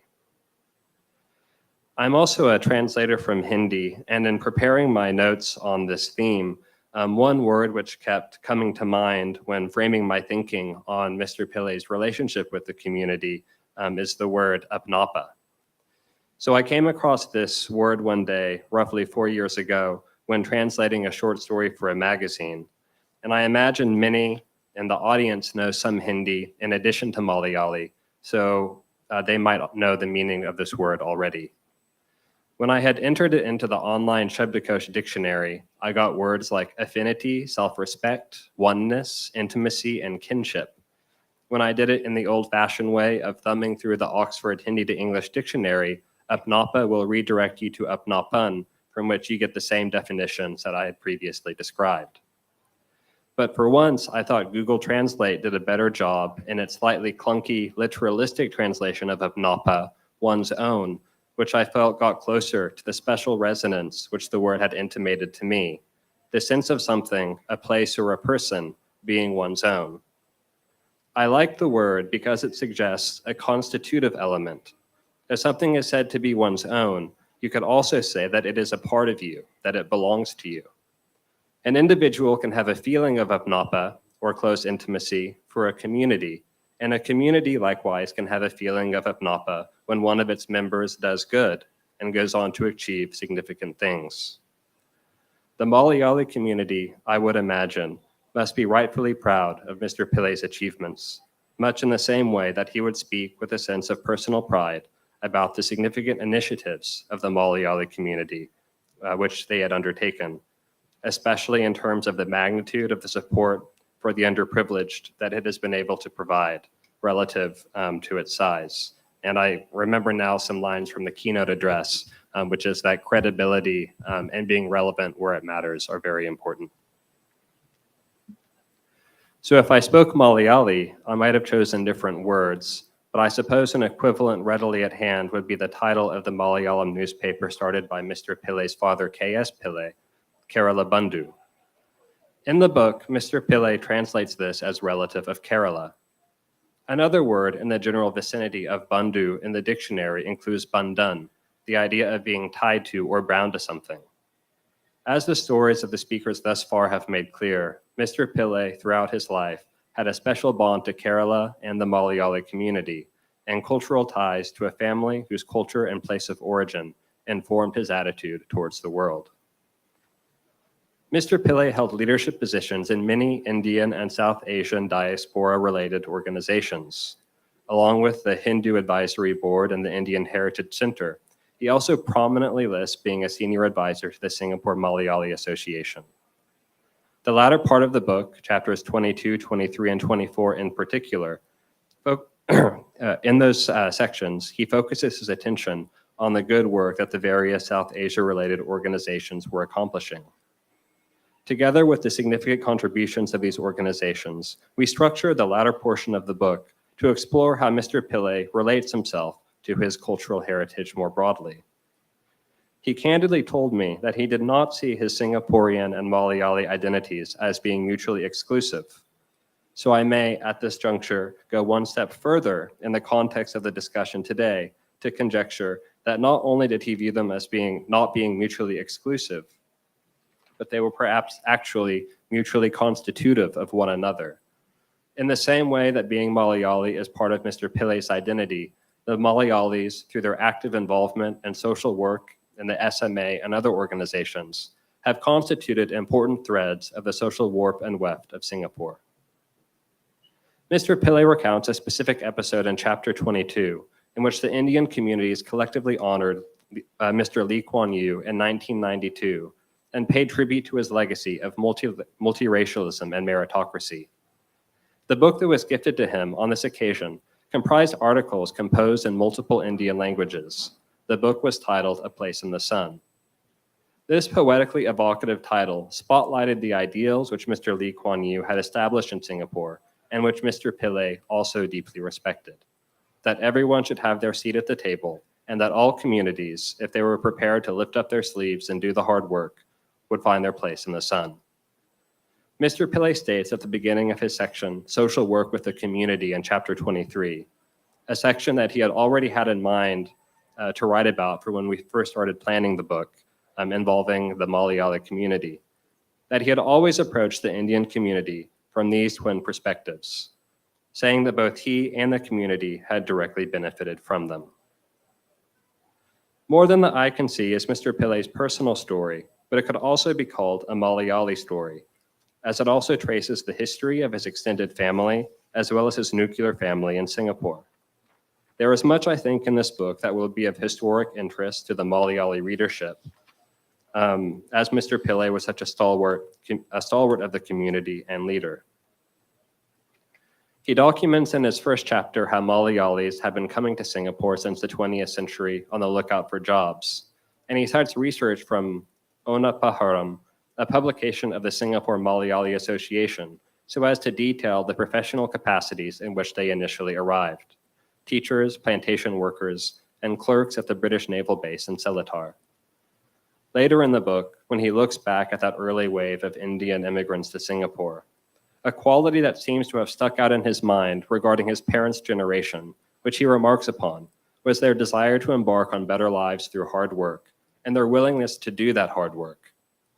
This opened a path for them to thrive, and many hold prominent positions in Singapore today. He highlights in the Polak quote to the first chapter the sense of home away from home which the Malayalis established in Singapore through the sense of cultural community which they created, where the elder generation spoke in Malayalam, which comforted them and which they were also able to pass on to the next generation. From what I understand, the first avatar of the SMA, the Kerala Mahajana Sangham, was also founded at the turn of the century in 1917, only several years before Mr. Pillai's father arrived to Singapore in the mid-1920s. And if I recall correctly from some of my reading and research, the SMA, or the early version of it, also assisted with that early process of acculturation for new immigrants. From his family memories, Mr. Pillai describes how the community had helped one another to find jobs and even start new families, whereby Malayali men went back to India to marry and return with fresh brides. It was in a similar fashion that Mr. M.R. Menon, the principal of the commercial school of YMCA on Stamford Road, arranged a good match for Mr. Pillai's father with Malati Pillai. Mr. Pillai's descriptions of the Malayali diaspora, however, serve as more than just a historic backdrop. One could say that customs of the community propelled the plot of the book and the trajectory of Mr. Pillai's life significantly when, a year before World War II, his parents had decided that it was time for Mr. Pillai and his sister to visit his mother's parents in Kerala. Mr. Pillai shared with me how Malayalis have a matriarchal society and how customarily Malayali Hindu women return to the parents' home to give birth. The family trip with his mother to her ancestral house, when Mr. Pillai had grown sufficiently old enough to travel at 3 years, was the catalyst, inadvertently, which led to his mother and sister's separation for nearly 7 years from his father and 2 uncles during the Japanese occupation.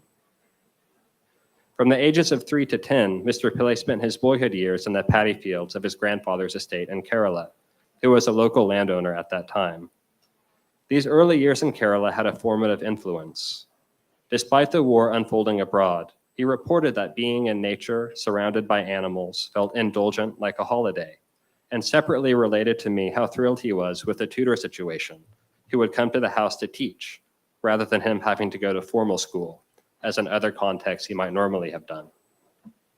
He would jest this was one of the perks of growing up in India.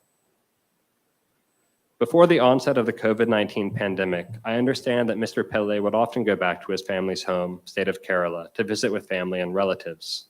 He describes them later in chapter 4 as being considerably impressed with his Malayalam, which he had made personal efforts to master, given his father's philosophy towards language, that one should know one's mother tongue.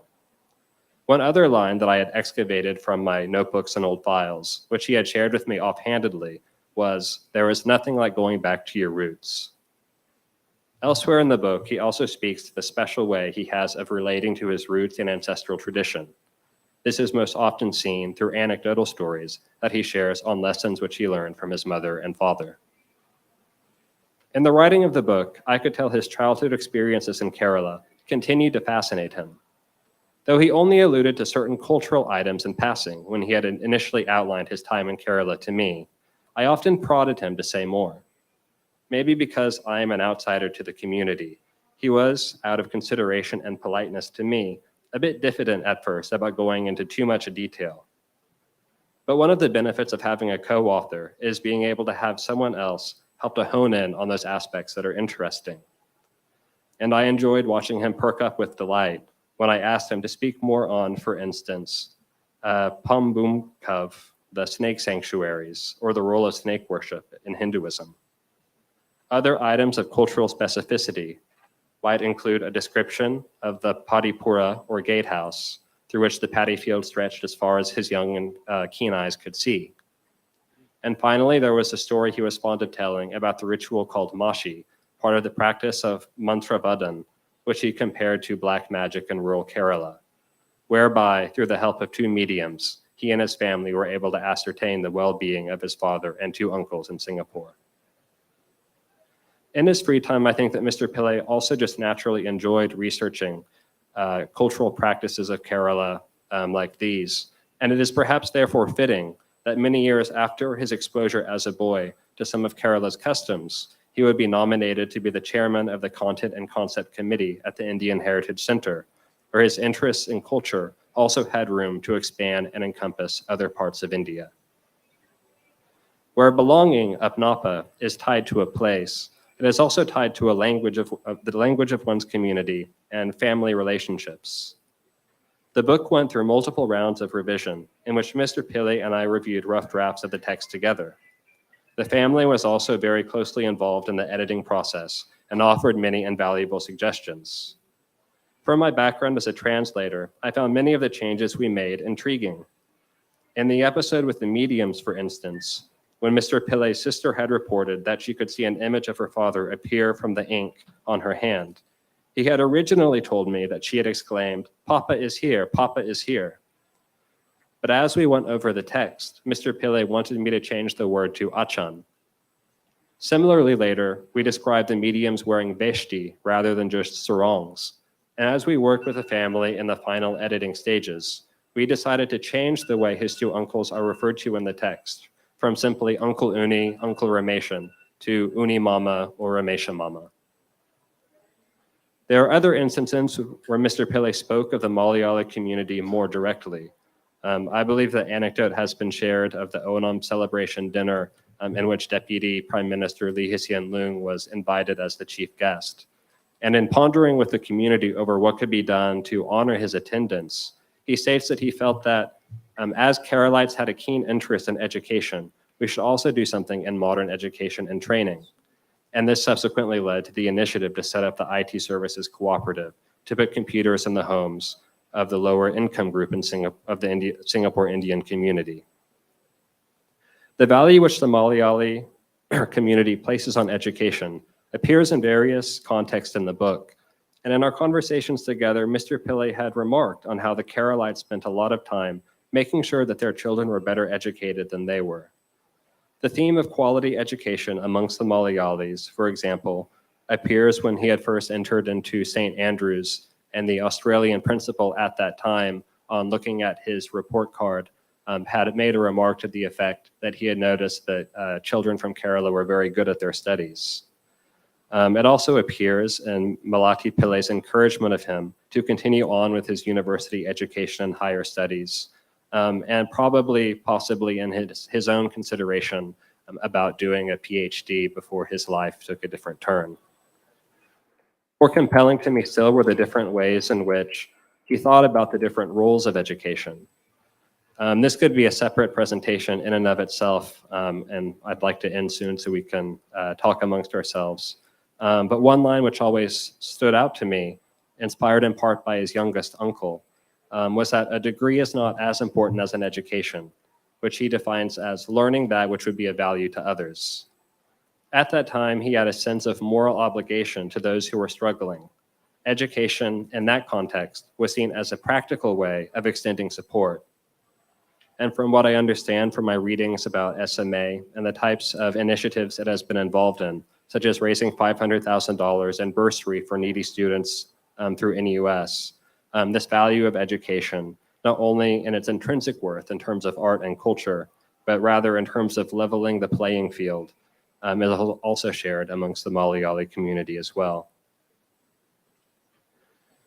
Various Onam celebration dinners were mentioned in the book, and of Onam itself, Mr. Pillai explained to me that it is the most important festival amongst Malayalis and tells a little bit about them, and that they emphasize on non-religious aspects. Its explanation maybe also reflected Mr. Pillai's rationalistic secular values and prioritization of openness and inclusivity. In the book, he states, traditionally, all communities are welcome to participate. Although it is a Hindu festival, the Muslims, Syrian Christians, and Roman Catholics often attend. We have sought to bring a similar spirit to Singapore by inviting our Chinese and Malay friends. And I'm happy to say that I witnessed this spirit firsthand when I was invited to celebrate my first Onam with Mr. Pillai's family. And it was also the first time that I had heard the word achan, achan, as various people were being summoned to the dinner table. So it's with a spirit of gratitude and a nod towards the spirit of inclusivity that I would like to thank you all for inviting me as a friend to speak today on the book and on Mr. Pillai's life. And I greatly look forward to your questions during the Q&A. Thank you.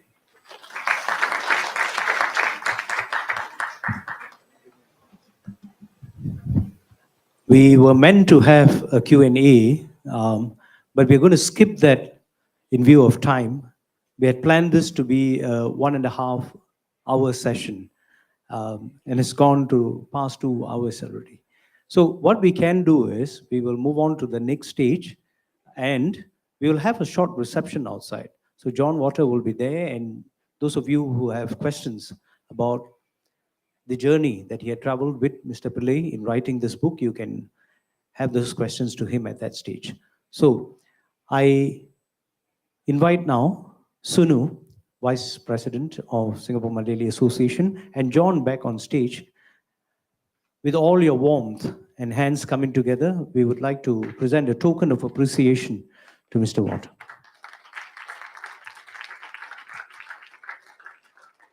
So just so that you know that we were not, that I didn't wink you, that was set up already behind to have that Q&A session, but we will just skip it. Yeah, Sunu is standing there to say that it is real. Okay, so with your warm round of applause, thank you, John. It was really a beautiful book, well written, simple to understand, but loads of anecdotes and real feelings. We also now invite Prakash Pillai on stage. We would like to thank Uncle Pillai, all of us here from the various organizations, for the contributions that he has made as an advisor. I also invite now all the presidents or representatives of the various Malayali organizations, the keynote speaker, Mr. Vishwa, and the other speakers on stage to take a group photograph. Let's first present this token of appreciation to Prakash Pillai with your round of applause.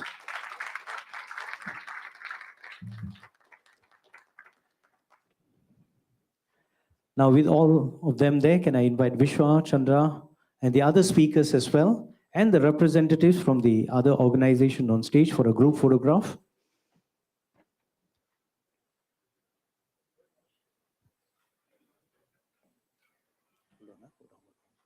Okay. Thank you. Suresh, if you can make your way up as well. Yeah. Thank you so much. Mr. Dola, please come and join us. Come.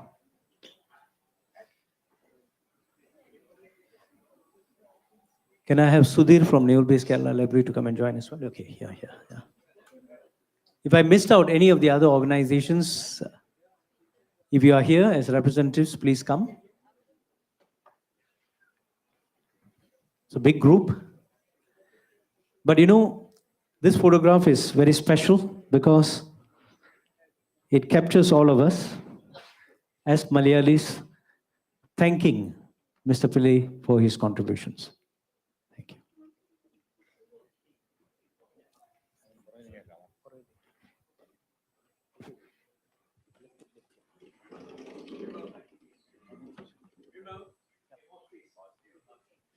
Uncle Bas.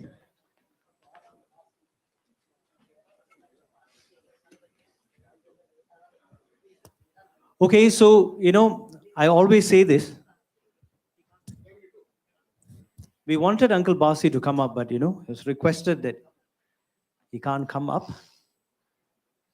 Okay, now, when we have a big group, there's only one way to get everybody to coordinate the smile, and that is really literally in your hands. So if you give us a big round of applause, then I think we will be able to get that smile up. That was a sample of the applause. So now, after the cameraman has given the cue, you have to give us a louder round of applause. So on stage, are we ready? Right? Okay. Now on cue, your applause, please.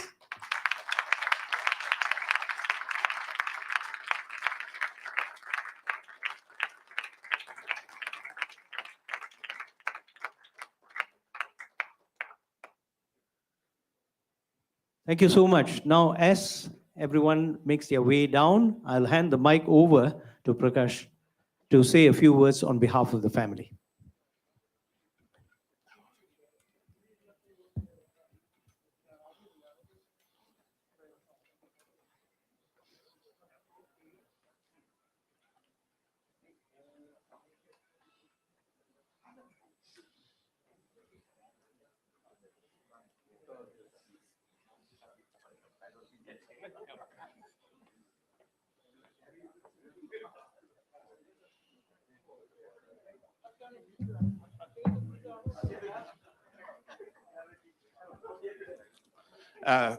Thank you, Bill. Just a quick vote of thanks from the family to all of you. Thank you so much for spending your afternoon, here to listen to various speakers about my father's book. I'd very much like to thank the speakers as well. I thought they, all did a very, very good job. Everything from the heart. Some of the speeches were quite erudite. One speaker, his Malayalam, I couldn't understand very much because it was a very, very high standard, one could see. It was really very heartwarming to see so many people, all this outpouring of positive sentiment and goodwill towards my father. My father is not in good health, so he couldn't be here, but I think he'd be very, very happy to hear the sort of level of support that he's getting from the community. Particularly the organizers as well. I'd like to thank the Singapore Malayalee Association, done a fantastic job. It's a very nice premises and a very, very good occasion. And sort of promote his book this way was very, very kind of you. This would mean a lot to my father. He was, very much a Malayali. And this is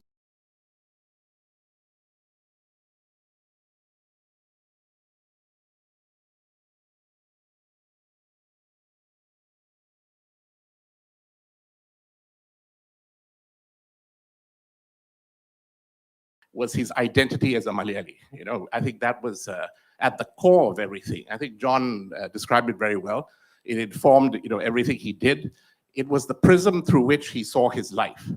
And that could be traced back, if you read his book, it could be traced back to his time in Kerala, the 7 years he spent there. The way he describes it's almost like a fairy tale. It's not a real place, this Kerala. It's some imaginary, wonderful utopia. Where he grew up in, full of love, good cheer, and it's something that meant a lot to him. And he brought that back to Singapore. And I think Singapore, the Malayali community, has that experience to thank for the sort of the energy that he poured into the Malayali cause in Singapore. This was something that was deeply important to him. He put all his energy into it. There were two things in particular that he was very keen on. One was to present a united front among Malayali organizations to Singapore. That was very important to him. And all the charm and so on that was been described by the speakers was used to bring people together, to present that united front of a united but diverse culture. And I think that that was conveyed very, very effectively through his actions. And he wanted for the Malayali community standing within Singapore. We are not, our language is not one of the 4 national languages. We are a minority within a minority in many ways. It's very easy to forget about us. It's very easy to sort of relegate us to a sort of second division sort of culture.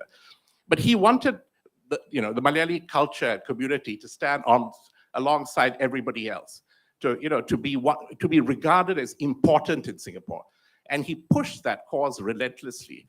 So Mr. Jayakumar was talking about the temple. I think he'd be very, very happy to hear about that because, that's something that was very dear to him. I went with him many years ago to Sabrimala, and the sort of passion in which he pursued that, this sort of development would be very, very important to him. And, that sort of thing also had an impact on the family. He ensured that we grew up as sort of with a Malayali sort of identity, very importantly, with a Malayali sensibility. Our customs within the family, our family culture, our food. We have family names. I'm Apu. When I was young, everyone used to just call me that, and Prakash was something that came much later. It was that sort of fostered a Malayali sensibility, an identity, which he entrenched. And one of the speakers spoke about his advice about Chinese and so on. He was very keen to balance that with the multicultural environment that we live in. The recognition of the fact that there is a majority culture. We are also an English-speaking country. It was important for us to carry ourselves that way. English-speaking. My second language at school was Chinese, Mandarin Chinese.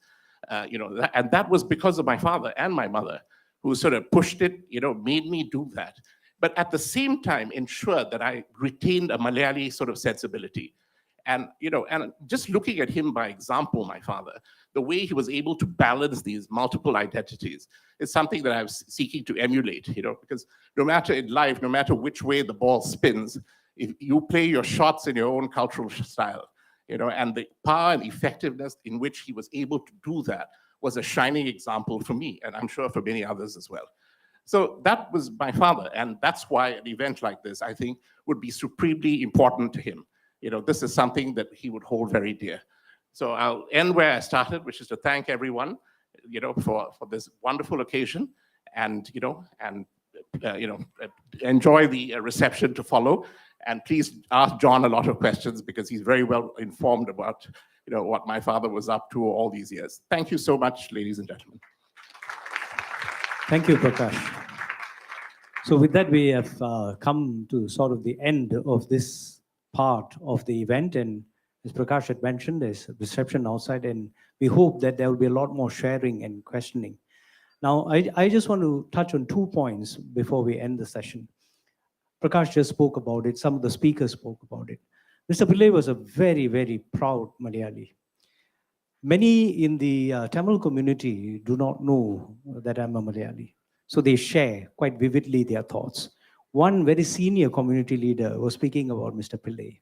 And he came out to say, Mr. Pillai is such an inspiration, he does so many things. But one thing, every chance he gets, he will speak about the Malayali community.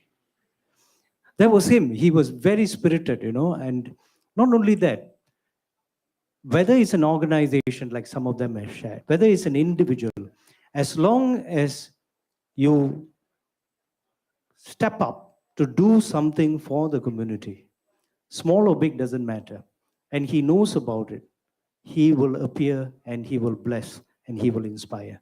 That has happened many, many times. I've had the benefit of working with many of the Malayali organizations here. And he makes it a point, as long as he's in Singapore, he will come on time, as someone had mentioned, and make sure that he will come and tap on your shoulders, and that's very well organized, and he will whisper a couple of things maybe you can improve on. So he was really a very fatherly figure to the entire Malayali community. Thank you, Mrs. Pillai and family, for sharing Uncle with us, because it really made a difference, a big, big difference. So thank you so much. And on that note, I'd like to invite all of you to the reception outside. Please mingle. Please ask John all the questions that you want, because he's hungry to share. Unfortunately, we could not have that session because of time. So thank you. Nandi, namaskaram.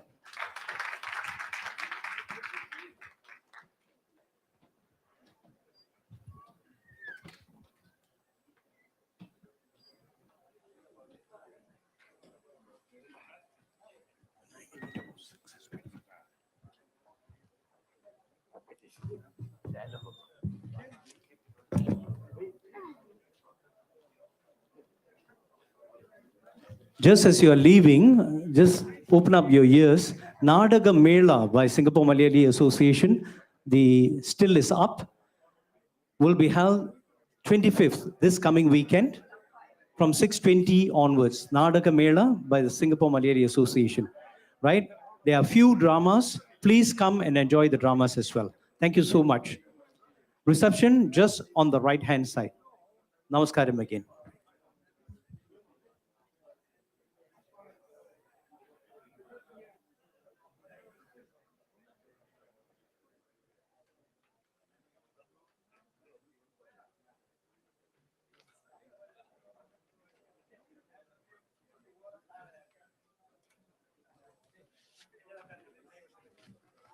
Thank you, John.